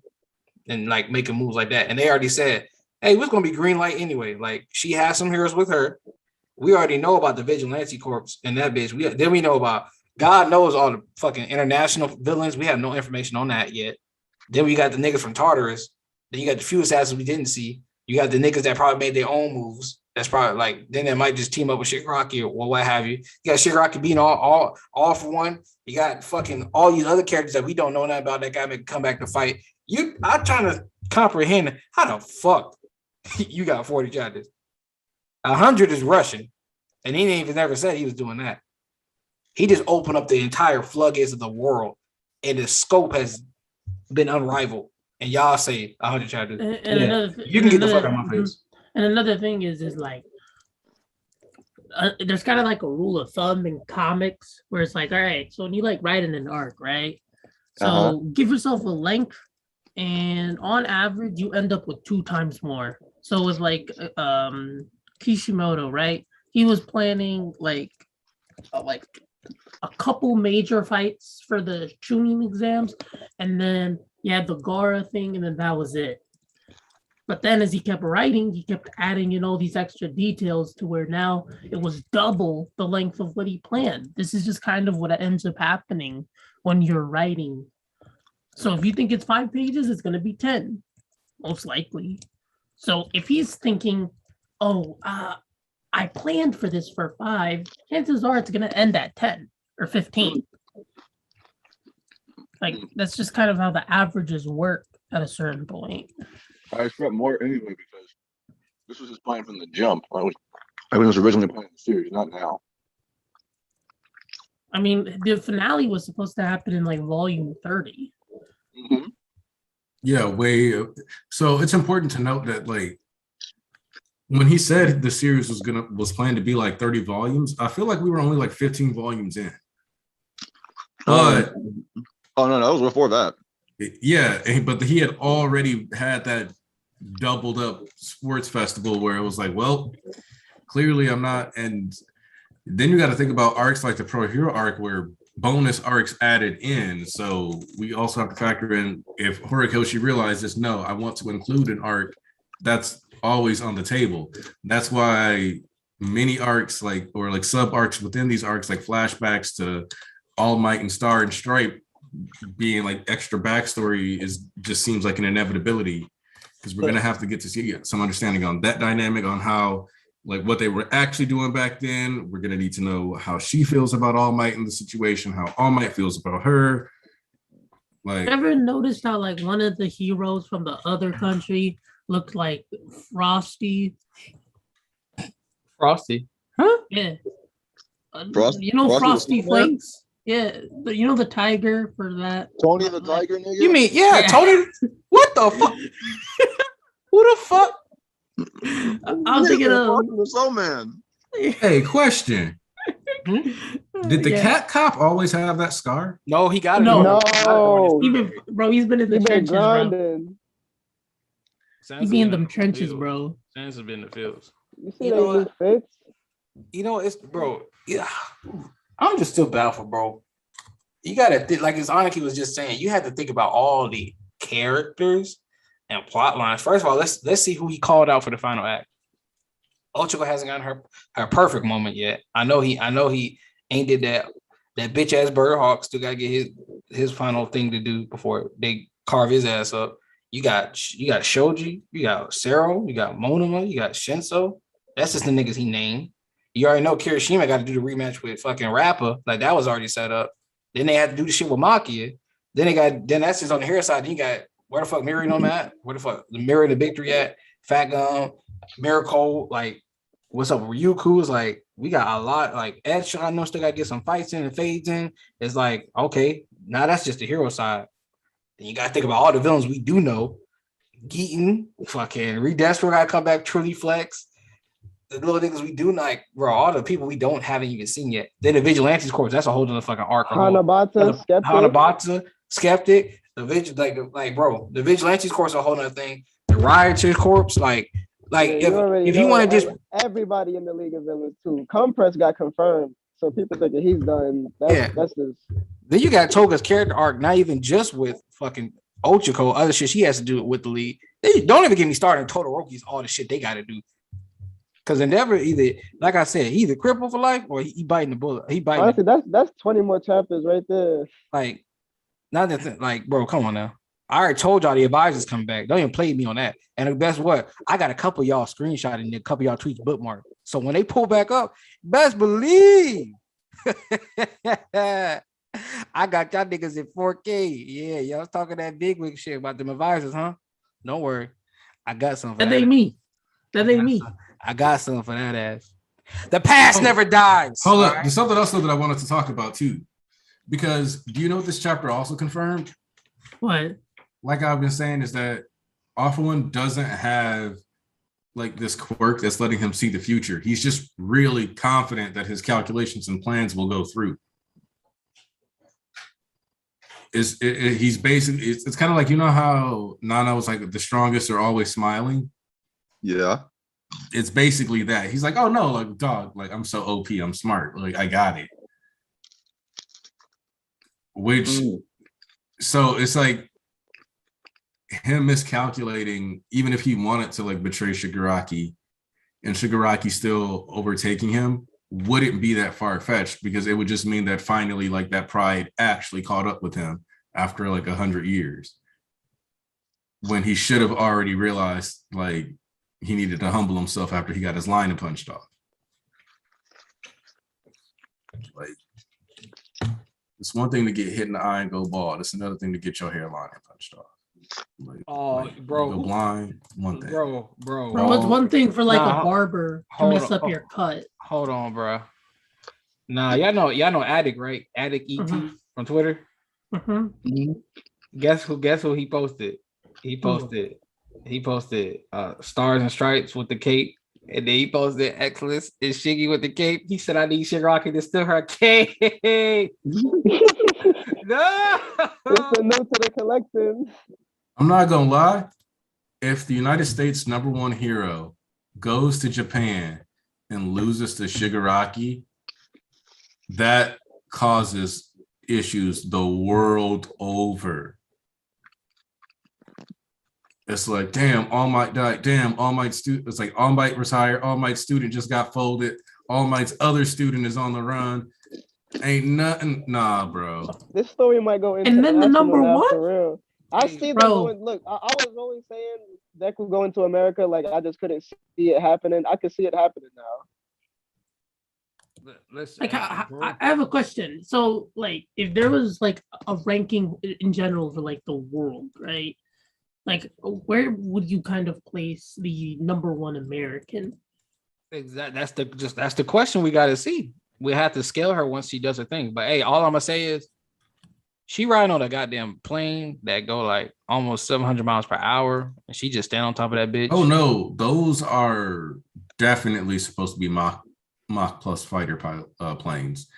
That's hypersonic more than likely. So yeah, so she's literally just standing on top of a hypersonic jet talking about something. And then, bro, the fact she ignored protocols shows who she is. That just shows how she moving. And we don't know what kind of quirk she's gonna have, but is whatever it is, she's hella durable with it. Like dead ass. Because she could also be like in the Captain Celebrity family. That's what we were talking about in Scans today. We was talking about how she might be like Chris, the GOAT. No Captain Celebrity. These like the stuff on LT. Chill out, JJ. I needed that bum gone. Me and JJ on the same wave. Chill out. Wait, what wave are you on? Fuck Captain Celebrity. We got somebody good now. Yo, chill out. Watch your mouth. All right, you gonna stop disrespecting Chris. By the way, yo, why are you hating on him though? Yeah, why you hating on Chris? But are you mistaken? Have you mistaken him for another Chris? Yeah. No, mid. Hey, chill out. Real talk though. Coyote brought up a point about how if the second battle of the war is going to be at least the same amount or longer than the first one, how does it end in 50 chapters? And you see how that don't even work? Because then you need the extension of Aftermath post that if they were to just end it right there. You see how y'all, you know what? Read the super chat because I ain't got time. Joseph Ciola said, All Might punched. Hold up, doing super chat real quick. All Might punched AFO's face in so hard, even AFO supervision was like, yeah, close enough. Also, Koichi could do that actually. What? So she could have a quirk like Koichi. Hey, bro, you never know. Shit. What? She had a quirk like Koichi? You know that shit OD. I mean, She Koichi's knocking quirk is buildings. like basically was Captain Celebrity's quirk, just in a different way. It was more repulsive force based instead of insulation in flight. Mm-hmm. Oh yeah, but my hype died down for Star and Stripe. Why? I realized because there's two things. She raw with her design, and she a woman. Now, explain to me 3 women that have lived through this story with the raw design and a woman that's not Miracle. I got you 3 that didn't live. Nana was already dead. One of the baddest females. Nagat turned to a fucking charcoal bar stick. She didn't come back as beautiful as she was. She got burnt. So she ain't come back like she ain't get Nedry burnt. She got burnt. She ain't coming back like she was before. And then you got goddamn Curious. The more raw your design, and you on the losing team, the less chance I see you likely surviving. Don't even get me started on quirks either. The more raw your quirk is, I still ain't getting over Majestic. I ain't Bro, gonna. just- What if her quirk gets stolen? To be fair, I don't think his quirk was that raw. That's crazy. To be honest, I just realized something. Stain got like a straight up like chin plate for like a chin, like a whole trapezoid for a chin, man. That's crazy. Yo, listen. You could probably kill somebody with that chin. It's like, like that could be a move. He like uses it as a woodpecker. Like, boy, what? You're not wrong. That's why I'm upset. You're not wrong. Nigga can gouge somebody. He could have slit that rapist's throat with his neck, bro. Real talk. I mean his chin if he wanted to. Bro, that dialogue was kind of like, yo, it was what like the officials has like made the dialogue like way worse. Thanks, bro. I said that earlier. Never thought I'd see the day when I could start collecting. Like, yo, like Yeah, I swear to God, I said that's the crazy. same shit, bro. That he This was nigga bloody out. face from American Horror Story. Yo, Thomas, you came back in at the most wrong time, boy. That's okay, man. Listen, I'm telling you, temper your expectations because the more raw she is, the bigger her death flag is. Also, you know how quickly Stain got his shank. So he like as soon as he got out the cell, he picked something up. So yeah, I can stab people with this. That's what you're supposed to do in a prison riot. These niggas don't want that smoke. Oh, you know what? Since Stars and Stripes here, what I had realized is that we probably gonna see them the off one smuggler niggas, and I bet you they coming from import from another country and shit too. We're gonna get Russian villains. Yo, listen, if Nikolai comes with the vodka, oh my god, please stop. I need hardcore to be as stereotypical as possible with the Russians. Please, I need her to be as stereotypical as possible. If a nigga pull up drinking vodka with a beard, oh, please stop. He's gonna use broken bottles as his main weapon. Yeah. The more he like that old boy that gets you, the more intoxicated he like fuck up your equilibrium. But instead, the more he drink, the stronger he get. But he's already like really strong, he's sober, so it's like, dang. So you OD regardless. That's crazy. Exactly. So one of the things that I'm wondering about is how the last guard that was chosen to go was chosen. Like, because everybody, like, we know that he often was spared one person for the plane. So I kind of need to see the process where they decided, okay, you get to be the one to fly the plane. The rest of you getting your ass beat. You just getting stomped out, just getting dookie on, bro. I mean, I guess he might have been like, oh, please, don't do this to me. Probably begging for his life and shit. It was probably that dude he was holding in his hand. You seen the fear in that nigga eye, right? The one that was in the ship. He was just like. Also, I like how none of the Tartarus guards really get like strong emphasis on their actual faces because they're all not good people for real. Yeah, you seen show shit that make Meat Boy Dad an asshole. This might be him. I don't know. Nah, show off one had that nigga packed up. Also, look in the background. There's like those Tartarus jets that they were using in 297. Yeah, that shit, bro. That shit's insane, dog. I wonder how much that cost. That's a couple billion in damages at least. That shit. What? That's just for Tartarus. Let's not talk about the entire country. Oh yeah, no, they got buildings falling the fuck over, bro. Well, Y'all got buildings. Y'all got skyscrapers falling over in your city, in your country. I don't. If you do, you think you need to get out of there. That's not a safe place to live. You shouldn't have buildings falling over. The fuck, nigga. Now hold on. There was more than a few buildings. And now hold on. Let's not See how many insult cities Florida. got stayed in? thanks for the super sticker.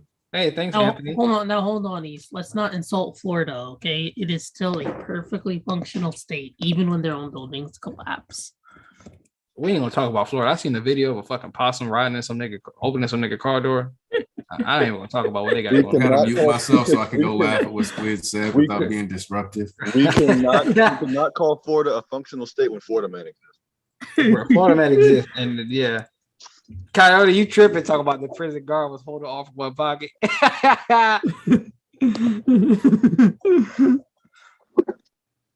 Yeah, off one kept. Well, the story of the head canon now is that off one kept that prison guard alive because that prison guard was afraid to off one. He knew he would break out one day. He used to give him extra food. He's like, "Here, I snuck you a little cork in there." Ah, thank you, so kind. I won't forget this when I eventually escaped this hellhole. But, all right. And then he like just left him in like this just drowning place because I think what's gonna because correct me if I'm wrong, it's like the supports themselves were also damaged, so eventually it would sink regardless. That's crazy. It's like an underwater tomb. That's wild. What do you mean like? That is what it is. Oh, you're right. My fault. All right, so since the boss gone, it's time to run the stream again. All right, it's second in command. All right, we finna start some matchups. All right, y'all finna already start power scaling? All right, this is a tough one. It's gonna get real. Now, who y'all got? Okay. Y'all got Stars and Stripes? Or y'all got Florida Man? I ain't gonna hold you. I got Florida Man. All right. Stars Strike kind of bad, but Florida Man built different, dog. Real talk. Florida man is unmatched. I'm sorry. I'm sorry. Listen, okay. Nobody's beating Florida man. Listen, man. If Florida man is wearing like some polo or LRG or whatever, that dude is never losing a fight. Okay, that dude is like 100-0. I ain't gonna hold you. I might even hold that nigga pocket. I'm very. I know. I'm actually very upset that Hori hasn't made a hero named Florida man. Hey, listen, because he the villain. That's why. Florida man. He gonna pull up. Oh, I was the first nigga off on call. He said, yo, Florida man, guess who back, my nigga? He's the first nigga. He was the first nigga on his way over here. Y'all thought Stain swimming? Y'all thought same swimming from fucking Tartarus to the mainland was insane? Nah, Florida man fucking he climbed on the water over there, bro. Stain is crazy. You see them waves in that panel too, though. Hey, oh shit, Ash brought up a good point. She said, "What if Stars and Stripes is from Florida too?" Damn, I don't know. Florida women. Oof, I don't know. I just play best on both people and put 50-50. That way I don't lose. Florida woman. Nah. I'll get the bragging rights. I just want to get the money. That's not playing. Yo, I just thought about this. Yo, you know how Stain's letter was like a deranged love letter? You see Sukuichi reading it? Nah, Ash, there might just be Ash. There should be if there isn't. And all my just standing there looking away, looking at shit. Florida man mixing his trigger with meth. My God. Even All Might gonna be scared of that nigga. He's like, oh shit. Exactly, Ash. You play both sides, you can't lose. Nah, man. What is it? Florida man ain't no hero because he's the villain. That's why. So is there anything else y'all want to talk about from the chat? Are there any pro heroes from the movie y'all want to see? Canon I don't know the pro heroes from the movie. Only one because I did that and I know that's purposely. The only thing I want to see from them is that African nigga. Okay, I got you. So all the pro heroes in the movie are Boo Boo Baba Boo Boo, Bee boo boo boo boo doo doo. Shake your boo boo. And the quirks are Fabo Foo Foo, Viva Voo Voo, shaking my ass. Buzzy go boo boo. I had the boss back. We can stop fooling around. Okay, I see. Squid was Thomas. Squid was acting up in the chat. He was I shaking. feel Oh, like you should that's ask. crazy. I feel like you That's should ask. wild. No, I feel like you should ask Aniki about the possibility of there being a villain or a hero in American. Oh, okay, Aniki. So, who do you have in the fight? Stars and Stripes or Florida Man? Florida man. See, I think it's a unanimous decision. Listen, okay, for The like problem a is whole Florida man not a hero. Exactly. Like Florida man not a hero, but he always get out. So he break it. Florida man like pretty prisoner. Like he served his time, but he always got something to do. Nah, man, that nigga pretty prisoner different, say the least. We just gonna keep it at, we gonna keep it at that. Feel bad for some of them niggas. Remember that one episode in the Boondocks where like Tom went to jail for like that Nah. scared straight bro with him? That shit was fucking hilarious. Booty warrior. Booty more important than water here. Okay, the issue with that booty warrior scene is that it's a real live person. Yeah, That's the That is the terrible thing part. that always Johnson. messes me up about that. Felix Johnson had like a whole speech that was based on that. Booty. No, that speech wasn't based. They just reshuffled the words. Yeah, I Those are know. direct quotes. Yeah, I know. Direct quote. I like this. Like that's it. And I'm He a actually liar. said. Yes, you Like, did. he Nigga, was sitting nigga. there getting interviewed. He looked at him. He was like, you know, like, you see the way it works up here. See, you know, it's like if he said, he was like, you know, if I was younger, I would have grabbed one of your cameraman butt and dared you to say something. And then he was like, see the way it works. You know, I come up to one of these young bloods and like, you know, I keep it simple. I tell him, you know, say, I look at him and say, I like shooting and I won't shoot. We can do it the easy way or we can do it the hard way. And the choice is yours. The answer was always yes. And so it was easy. That's just wild. Nigga said booty more important than water here. I said, what the fuck?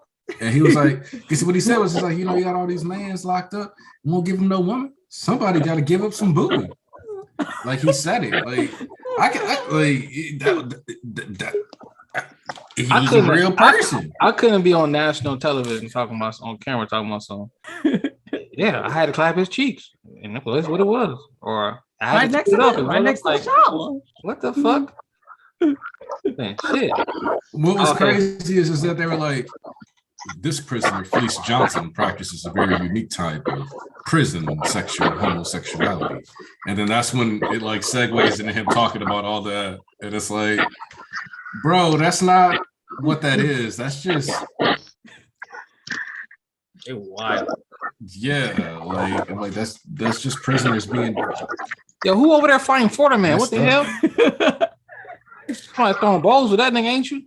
Listen, man, I bet Florida man, like if he was in My Hero, his super move is like throwing an alligator into like a restaurant, like a fast food place. I bet you That's his super move.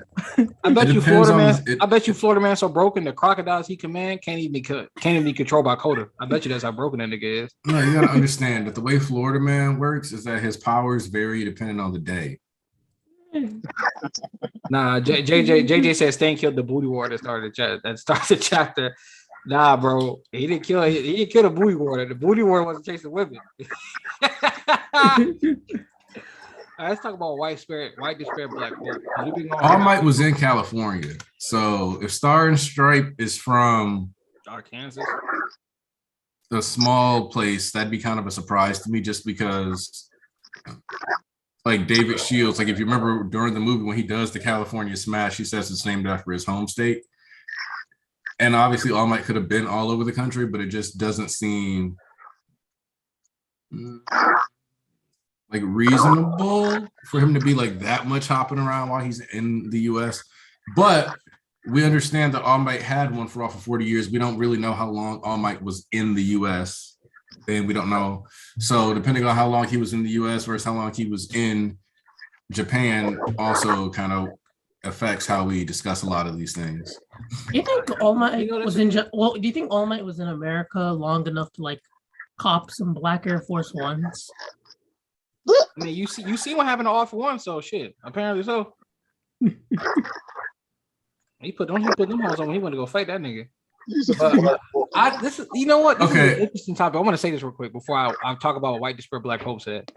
You know, I think it's now gonna come to the point where we really see what the villains are made of, because we haven't seen what high scale, high tier villains are made of yet.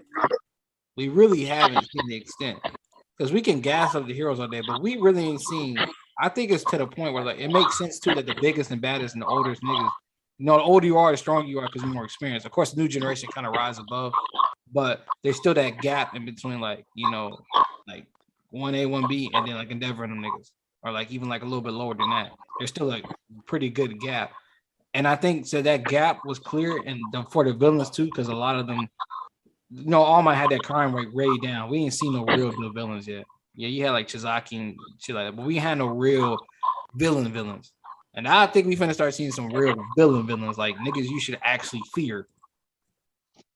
Don't think Nagant was the end of that run when it comes to niggas you should actually fear. Just keep that in mind. It'll be niggas up there on Geaton level and shit like that.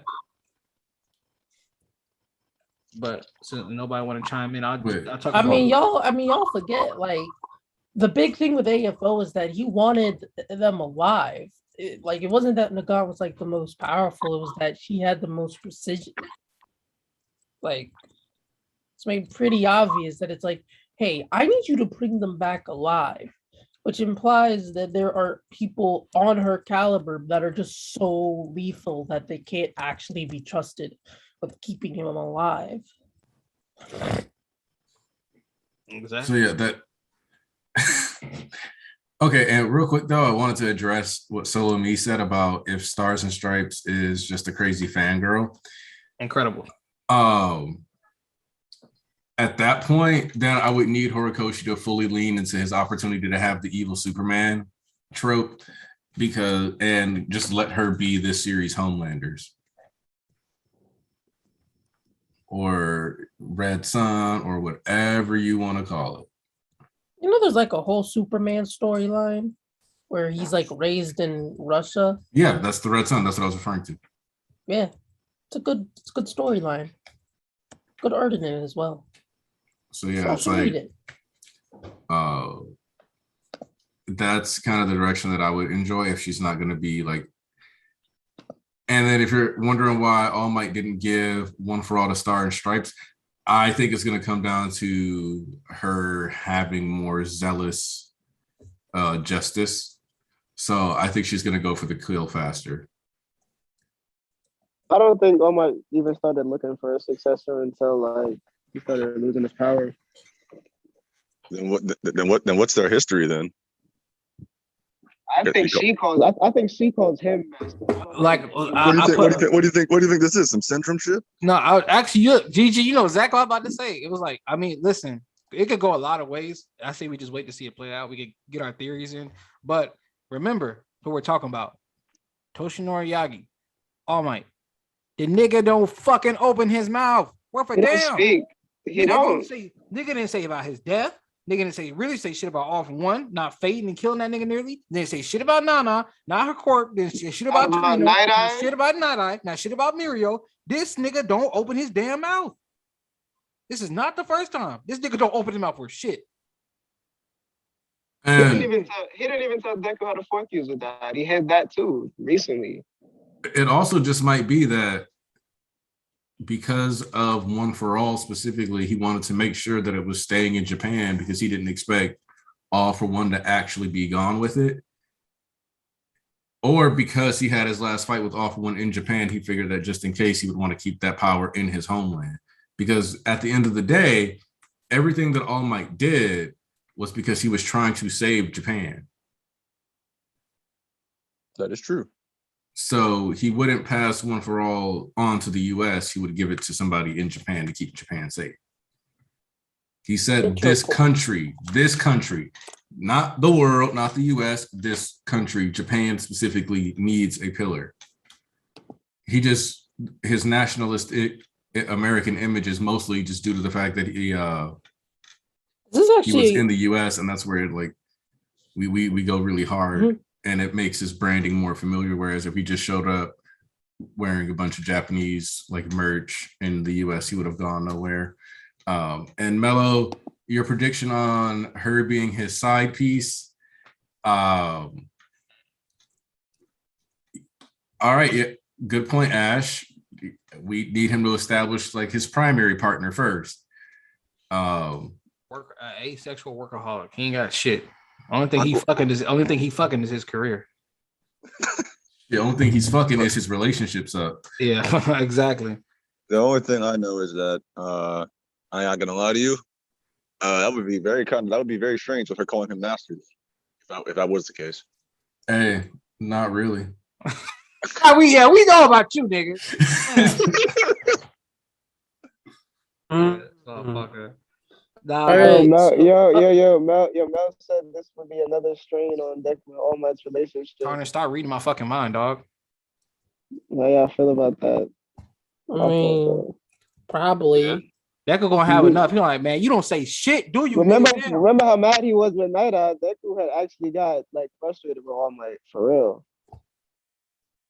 Right. Well, if she's the number one American, I mean, he got frustrated with Night Eye though, not because he kept it a secret, but it's because of the fact that he wasn't originally supposed to be the one to get this power. I think with hold up, Ash. I never kink shame. What? That's I crazy. never did. We be doing Wow, that's darn near slander. That's crazy. No, we ain't king shaming. We just saying I know, but we know about Anarchy. Talking about something, yeah. You know wrong with calling him master. We know about it. That's all we saying. Oh Lord, no. Don't do it. Who said that? Who said that? Don't do him like that. Man, I'm about listen. As soon as I fix my car, that Stars and Stripes game, I'm gonna get on y'all in a minute.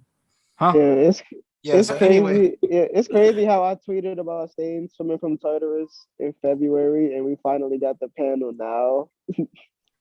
God, we had talked about that multiple times. Like months later, we fight like Hori don't waste a panel. You are correct. He even showed the same exact panel that made us think he swam. The panel with his feet having water on it. Actually, the nigga was soaking wet. Of course he was. Of course he swam. Hold on, I got addressed what fucking White Despair Black Hope said. He said, I've been meaning to say this in a minute. Once again, officials shitting on scans. That he's like spoilers. He's like spoilers. The chapter is called Connected. Actual chapter, official chapter. The chapter is called No Man is an Island, which is raw as fuck. I know that the spoilers are obviously not accurate, but I don't think they've ever been so dramatically wrong with the name of the chapter. Yeah, I don't know where that title came from. I don't know where they fucking like nigga. No Man is an Island is fucking raw, and it goes to show it was a embodiment of the chapter that this is. It basically like it just showcased that Deku didn't do shit at all alone, but Stain coming from the outside in is the monkey wrench that kind of gives them hope, air quote, with inside the story. We know what's going to happen outside, but in their real life. What it basically says is that Stain in this one moment did more than Deku did just running around whooping niggas' asses. In 1 month. You're very correct. You're very correct about that. I mean, but I want to say something right quick. White Despair Black Hope, you sound like you have a goddamn battle rapper name. What the hell?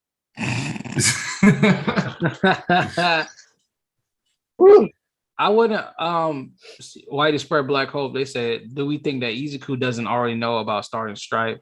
I find it a bit weird of a major hero fanboy. Izuku doesn't know that about the number one ranked hero in America. She should be known worldwide. I'm pretty sure he knows about her. Doesn't mean he has an actual relationship with her, but yeah. I mean, I thought about that too when you were talking about how he probably is gonna make a strain in their relationship. It's like I'm almost certain he knows who she is. Since but he doesn't know that he doesn't know the relationship that they got. She just pulled up talking about mom might now pull up back to the crib with the students like, all right, you guys, the rematch is in 3 days, and then she's like, Master, I got drinks. Remember how we used to drink? That gonna be who the fuck is this bitch? She seemed pretty young. And here's the thing, part of me suspects that by Master, what it really is just that it's kind of similar to Eraserhead and Miss Joke, but not like the relationship wise, but more like Genos and Saitama. where she does end up genuinely learning from All Might because she's at a high, like she is strong in her own right, and because she's around All Might, she does manage to pick stuff up. But I don't think he necessarily really has to have been like an actual teacher to her, since Night Eye is stated to be his only sidekick. But that could also be like as far as like within the context of Japan. So I'm not gonna lie, that was a great disrespect you did, comparing her to Genos. Chill out. Wait, hold on. No, Hey, that look. guy got like a 5-10 record or something. Like that dude is like a negative 500. Okay, German, okay. man. He just keeps getting stomped that's out. because Genos losing is also a gag. I know it is, and that's the thing. But it's still. But he still got a trash record. It L's and L. Hey man, listen. All I know is Zombie Man out. Best hero, best S-class hero. Oh my no! I believe she doesn't take nearly as many L's as him. Zombie Man is like got a winning record, okay? This dude is like the ultimate zombie, like literally. Exactly, bro. He the GOAT. But all right, so I think we've been running for a while. So let's have the last big discussion. Everybody got what they wanted about the chapter before. No, I've been actually waiting. Okay, everybody, shut up. Ain't nobody care about you. All right, Squid, do you want to talk? Yeah. All right, you got it. That other nigga was getting on my nerves. Go ahead, talk, baby. Oh, thank you. Anyway, so another thing that I found really cool about the chapter is he actually somewhat gets into the political situation of the world in page 13. So the dialogue goes, a direct request from All Might, yes, but this sort of dispatch can't happen today. Even in the best of times, an international deployment effort takes a staggering amount of procedure and paperwork. Our strength of our heroes is directly tied to domestic power. When they go abroad, a nation is less able to deter attacks and the balance crumbles. Any large-scale deployment tends to encourage the major crime syndicates to stir up trouble. But this time is worse than ever. Countries all over the world are in turmoil, almost as if those syndicates are working together. According to Interpol, the man known as All for One has underworld connections to a number of countries. Even so, we cannot disregard this earnest plea from Endeavor Hawks and most notably All Might. My nation's hero, Salam, is quickly losing patience. He is taken to muttering, I will flatten that All for One. This goes the same for our hero, Big Red Dot. He questions why aiding a friend must involve so much red tape. On that note, ours already left. She couldn't sit around any longer. She skipped out on everything and just flew off. So this is kind of like a big exposition page, but it informs us on like so much about how kind of deployments work and kind of like the politics of it all. You want us to follow up on you? Or we letting you talk till you free, dog. Oh, okay. And I found that interesting because it suggests that there are no separate branches. It's just an overall pool to take from. So it's not like you have a branch that's only meant for the outside, like let's say like the military versus like forces that are meant to be inside, like the police or Coast Guard inside of a country. The heroes are tied to their country, but they're also tied to wherever they're being deployed or want to work at.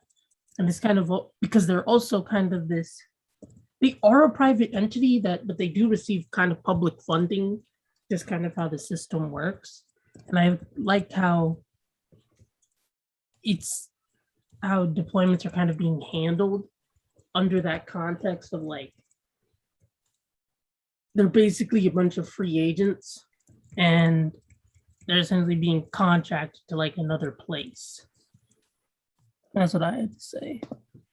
So yeah, okay. In regards to the international deployments and stuff, I was just glad that because like East and I think Tarnish, because they got in here first, kind of they were like, yeah, I know you were happy about this because they knew that I've been saying for a while that part of the issue with any deployment is that inherently a hero leaving is something that is going to be tracked and noticed, and it creates a power vacuum within any space. Excuse me, boss.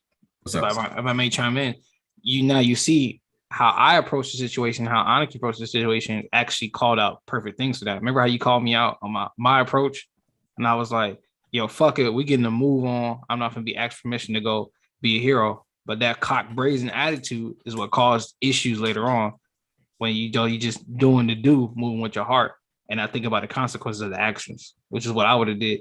But as you see what Aniki is saying now is that, and you see in this chapter, if we don't move the proper pieces carefully, the scale's gonna tip balance over.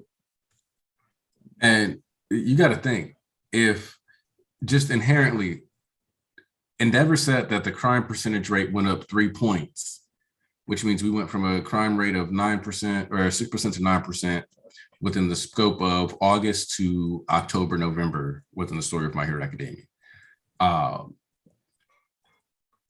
With something like that, unprecedented like that, inherently other people around the world were going to be more motivated because some people were going to try to exploit those power vacuums within Japan. Like that, when we talk about the My Hero Academia like canon and like the way the anime and the manga interact and how there's an overall story of MHA, then there's the MHA manga.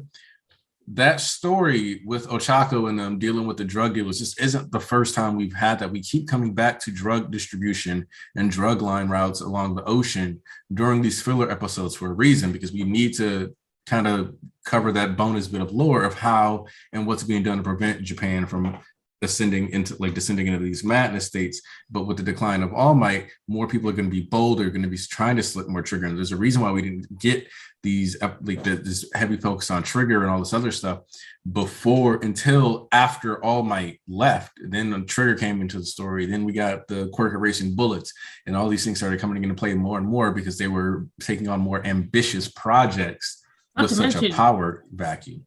And that same power vacuum happens in other countries if they leave. Star and Stripes leaving does create a power vacuum in the US, but it does also create a chance for other heroes to try to step up. Not to mention, there's also kind of like when you go back to overall, right? Like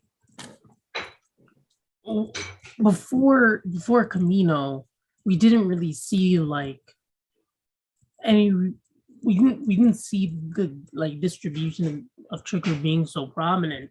So I think what this also kind of recontextualizes is that yes, there have been like out of state, out of like country plugs that have been distributing like trigger. Because like one thing you have to ask is like, can this actually be made here? Like, because the big thing with like routes and stuff is that you have supply, it goes from like country to country. Ones that can actually make it first, then they transport it to another place that can't actually manufacture it itself, which is why I found it interesting that they mentioned that there's like different regional versions of trigger. Like I believe in Vigilantes, one was mentioned in like America, and another was there's like another country. So I can't remember that one, but it's like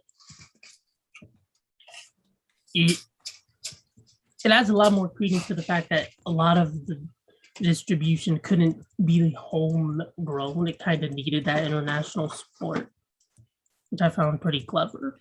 And I think, and it's a note to that when you think about the overhaul thing. Remember how the Chiya Hizaka de Yakuza was just one of the players in the grand scheme of how Trigger was being distributed. Remember, there was a big ass chart. We don't even know who the top of the food chain was for that.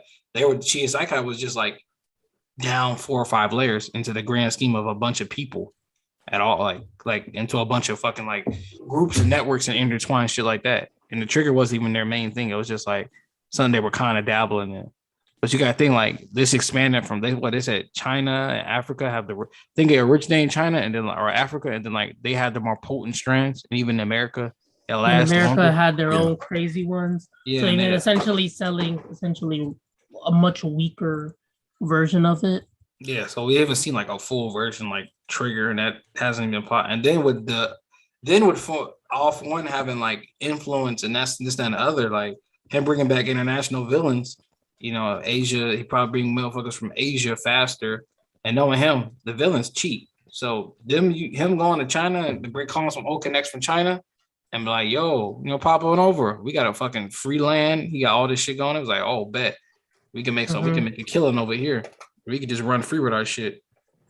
See, and my other thing is like when you have the discussion about, like you mentioned, the discussion of trigger Africa, it's important to note that due to like sea routes, there's a good chance that if you were trying to get to Japan through the sea, or if you're doing a lot of travel in that area, making drugs, distributing, and taking these long routes, Singapore is an area that would be heavily impacted by those trades.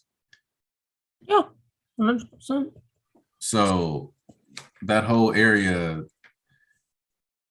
there's a lot that would make people want to lash out and like have a response to everything going on, not only just within like the scope of their own countries, but like Japan being destabilized opens up extra routes for more problems throughout the entire like area of the Pacific. So just it's one more issue now. So, well, I'll wait till y'all finish this conversation and I'll tell you what I gotta say. Like actually here, I just like pulled it up just to like kind of, I'm trying to like get a maps just to see what the route would be like. Real quick, you know, Stars and Stripes doesn't really have to work on the All Might like that to be inspired. Deku based his costume off of All Might without ever meeting a nigga prior to. That too. And it's like, so yeah, I'm looking at the map with the Singapore location. And basically, if you want to go, it's like you would go through China to get to, so yeah, you would either go straight to Japan through the sea, or you could go on land through China around. So like the sea routes and stuff would likely be trade between like Singapore to the Philippines, stuff like that. So yeah, basically the oceanic stuff would be an issue for Singapore and they'd have to deal with it. So Big Red Dot being involved there, likely doing some oceanic drug bust with All Might back in the day. I'm sorry, what was the Big Red Dot? Like, he's the lion. He's a hero from Singapore. The line with this, the aquatic shit, aquatic oh costume. yeah, the Singapore dude. It's actually very makes funny sense. because he's from the movie. Yeah. Fits with his quirk, which I won't spoil. I mean, it's BG doesn't know it, but you know, it was in their character bios. But It was in Tony the tiger looking. Tony the tiger, not Frosty, not Frosty. I don't know how you don't know what that nigga's name is. I'm You grew up with saying. that. You grew up with Really that. think, ASW, the villains are winning this time. bro, you really think I got like enough gigabytes to remember some cereal mascot from like cereal I ate like 15 years ago? Yes, I do. Bro, that's on another flash drive. I don't want to use that one real quick. Okay, Mr. Robot. But he can remember all these political geoscience shit. Man, get out of my face. From the top of his head. On top of his head. Read the chapter. Tiger. Oh, this is interesting because you know in the 18th century, Man's what up. happened with the colon? Like, hey, Man's probably doesn't even know who Chester Cheetah is. oh God. All right, so Wait, hold on. That's the mascot for Cheetos, right? Wow. okay. So to wrap this up, I guess we can, since Annika, I know you may not be able to speak much on this since you have a video. So since the arc is finally over, let us give our final thoughts on the Deku Far From Home. Not no villain hunt. Shit stink. So we might as well wrap the stream. Hey, yo, listen, they was dripping. They got like a shower that's worth like 10K in there, man. So I guess the way we can run it, we can work it is that everybody get they thoughts on the art in general, highs, lows, whatever have you, and then final thoughts on the graphic. I love everything from start to finish. Like my favorite portion changes a lot. Sometimes my favorite part is the Nagant portion, that fight, because Deku. If it wasn't for All For One, Deku, that would have been a W for him, but it just couldn't be. And then that All For One speech is just a highlight for me, especially now with this chapter that just came out. Knowing Mm, everything, mm, knowing the way he played him was really just like, yo, and then Class A coming, the fact that we got 3 days left, it makes that so much better to me because that needed to happen.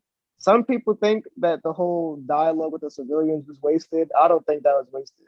I love those chapters. The civilians needed that moment. It needed to end with that homeboy saying, yo, how long could we be spectators on the side? It's more than just them relying on the heroes now. They're about to get in the mix. So like I feel like nothing was wasted. Everything was well placed. I love seeing Deku grow and learn, see what the real world is like. Just iconic start to the final act. I feel like we're always gonna remember that arc, like for the rest of the series. Shit was wild. So you're rating? My rating, 10 out, yo, listen, it's my third favorite arc. I think I might actually like have to give it a 10. Like my favorite arc is the war, of course, MVA in the manga right after that. And then I probably put this. Okay. All right. Thomas gave it a 10 out of 10 for Deca Far From Home. We have one super chat from Yep. Let me hit the super chat up. Then we can have let's have Squid go and explain your final thoughts on the arc. Tanisha Greer coming through said, "I'm just glad Bakugo apologized finally." I think we're all a little glad that actually happened. Squid. Squid, I got a bone to pick with you based off what you was rating the arc before, actually. Listen, man. Well, Remember, let's that was go. autocorrect. I was supposed to write a 9, but my finger slipped. And you was looking at the screen upside down. So, of course, there was going to be problems. All right, Squid, give your thoughts. All right. So, initially, I did note that it was very kind of experimental of an arc just in terms of the structure. I do think overall the lack of narrative punishment kind of hurt, kind of like the catharsis of the emotional resolution of the arc. Not too badly, but I do think it did make the hit of it significantly weaker. But overall, I give it like a 7.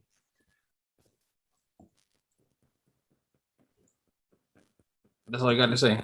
All the shit you was right about with the fucking political shit and how the government's sleazy, the racism, all the shit you found out. I mean, I'm thinking, hold on, wait a minute. So about all that, okay, fine.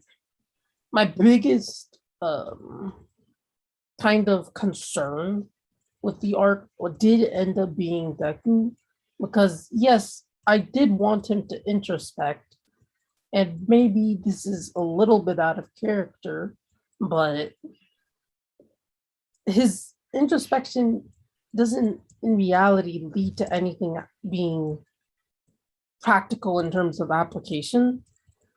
Like, oh no, the world is gray, and that's a good thing to say. It's realistic.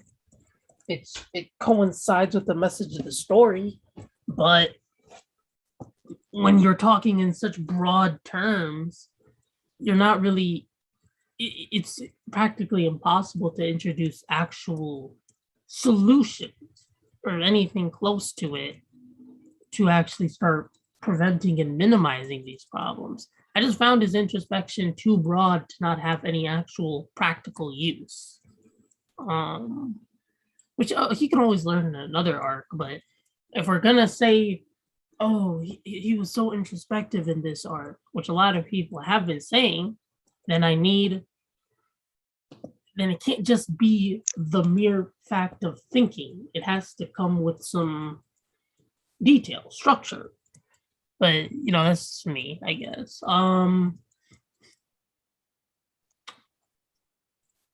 I know they're saving like the racism stuff for Shoji and his whole plot line, but I gotta admit, something did feel a little bit off without the Fox lady was like, hey, or was it like, okay, you know what? I'm just gonna refer to her as a Miami Dolphin because that's what she looks like with that teal colored skin. All right, so the Dolphin lady, like when she starts, she basically confirms that they're doing segregation in multiple of um these shelters, and no one has a reaction to it. That was also a bit weird. I'm not saying it's wrong, but it definitely, like, it felt dang near like colorblind a bit. And there's like a lot of potential things I think that could have been done with Deku and his in terms of potential, just his introspection, that I think could have really elevated the arc. I know he couldn't have lost, and when I refer to like the emotional hook of the story, right? Like the whole idea is that Deku genuinely thinks that his friends are like in danger should he be around them. But what kind of dulls the punch of that a bit is that he didn't lose anyone significant. And this is why I kind of argued that maybe that Gran Torino should have passed at some point before we began this journey. Because now, like, I feel emotionally kind of divorced from him, because I do feel there is that lack of tension, at least for this arc. At least for this arc, it feels as if we are in that setup phase where nothing really significant can happen in terms of just in terms of like casualties and stuff. And that's fine. But if you're situating an arc on the idea of them essentially growing paranoid about that feeling, I think it would have helped if the audience could also mirror that. And altogether, this was a great chapter. And there are also some standout ones like 314, despite a lot of the questions I have about that one. Bakugo's apology, that one was phenomenal. So altogether, like, yeah, it's a 7 out of 10. With everything considered, at least for me. I think what would have raised it to the 8 and 9 would have been to really have me mire in that same feeling that's in by taking someone. It didn't have to be All Might, it didn't even have to be it didn't have to be All Might, but I feel Torino could have been that perfect drive to really start that arc's thinking and having me really sympathize and understand and be in that same mindset as that.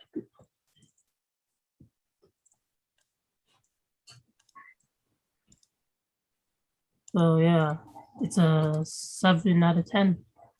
It's good, but it's clearly set up.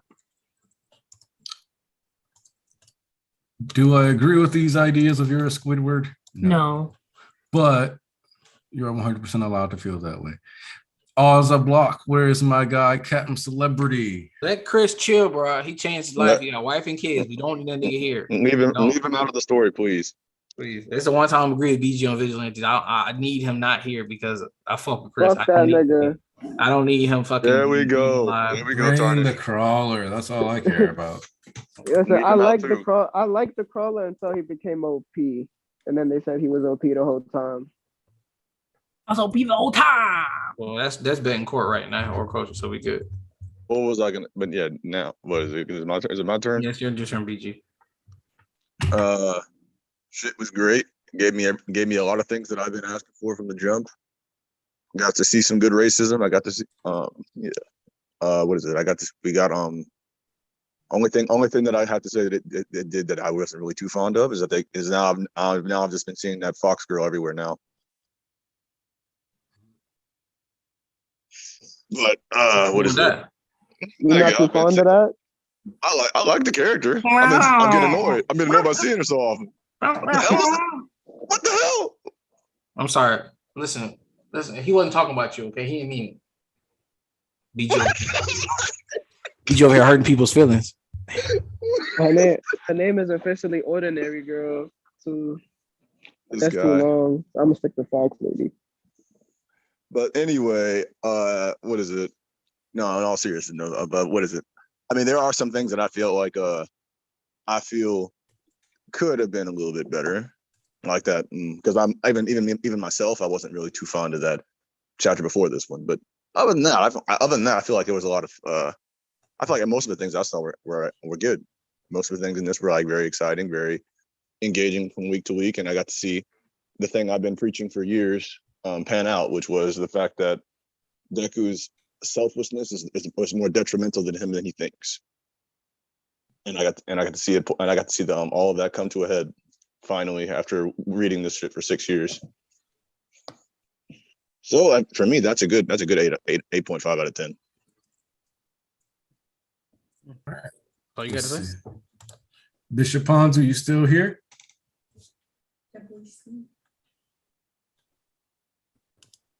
Ooh, did I hear somebody? Yeah. I do believe it is another case of napping Ponzu. Oh man, I told you he was getting on text messages. I was talking about last night.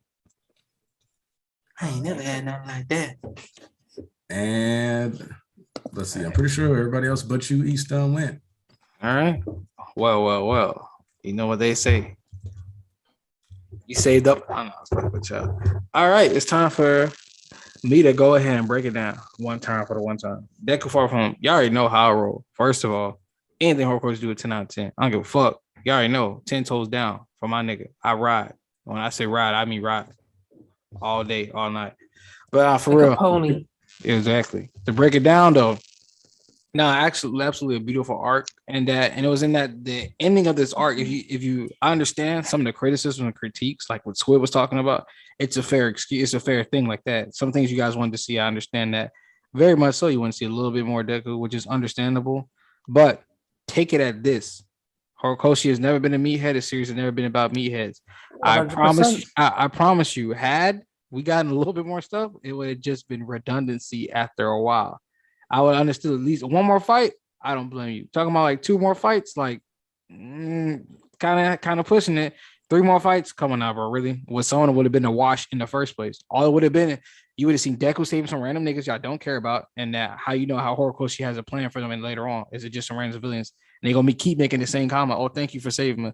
Then Deku pulls up, washes some other random ass niggas, and then Deku does this and Deku does that. It's like, how many times is Deku just going to save a nigga week to week, and how y'all really gonna care? Y'all just gonna be like we kind of running around in place, which is why when he did those panels, the passage of time, him going place to place, it was a significant, like it was to crunch all that into like symbolism that he was working this hard and going this hard. And you seen it later on by the end, like a little towards the end of the arc when he was stumbling around, how far he had pushed himself and he wasn't listening to anybody. He was Horikoshi trying to encapsulate that because it was a very smart decision. I support, because I guarantee y'all would got tired of seeing Deku just wash some random scrubs that wasn't the assassins, and then probably wash one of the assassins that wasn't on the gaunt level, and then just saving the same people week to week. Y'all want like 6 more chapters of that? Because I promise you, it really would have got redundant for y'all. Because I know how you guys are.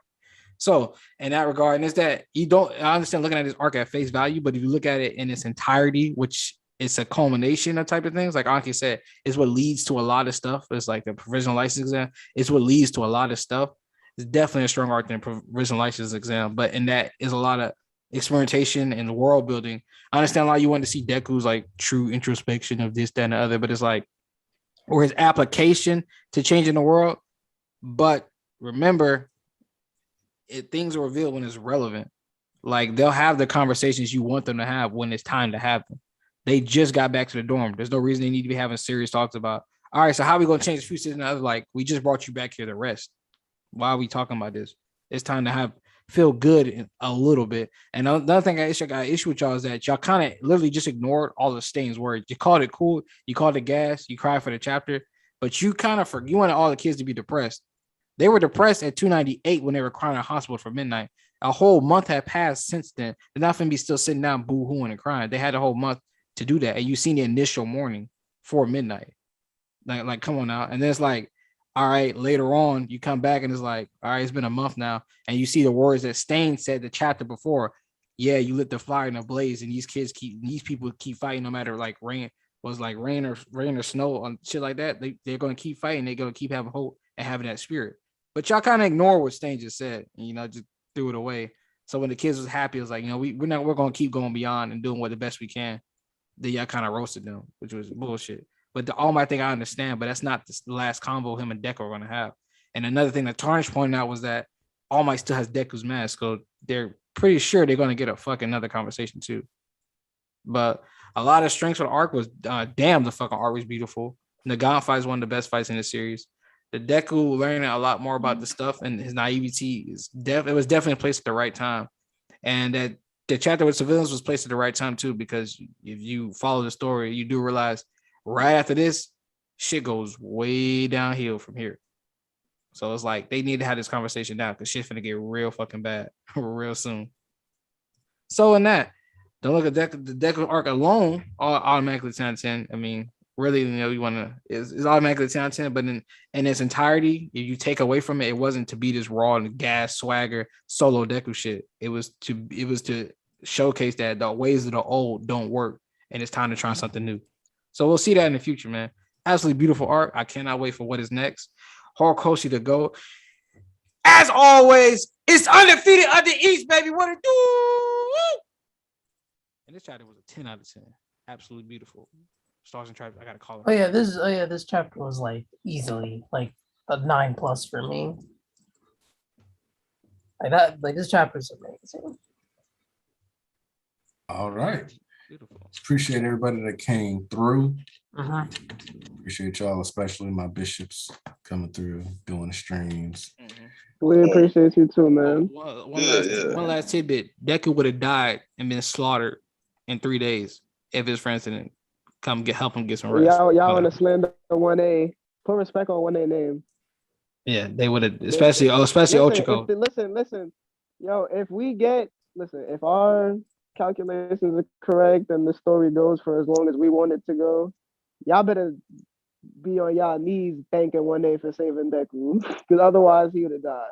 Exactly. So yeah, realized that Deku was on his way to the grave if they hadn't grabbed him, and understand that this makes it logically impossible for this to be the true final battle that's about to happen.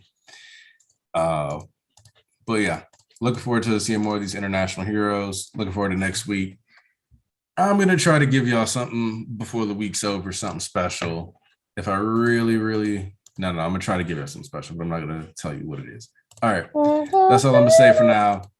Thank y'all for coming through. Did we answer the super chat from MK? Wait. You said what? Did we answer the super chat from MK? I don't recall. Hold up. She said, quote, I just want to say I love you guys. Deku crying emote, but then didn't use the Deku crying emote. So, let me throw a couple of those in there for her. Boom. All right. We out, y'all. Appreciate you. Everybody come through next week. Hope to see you then.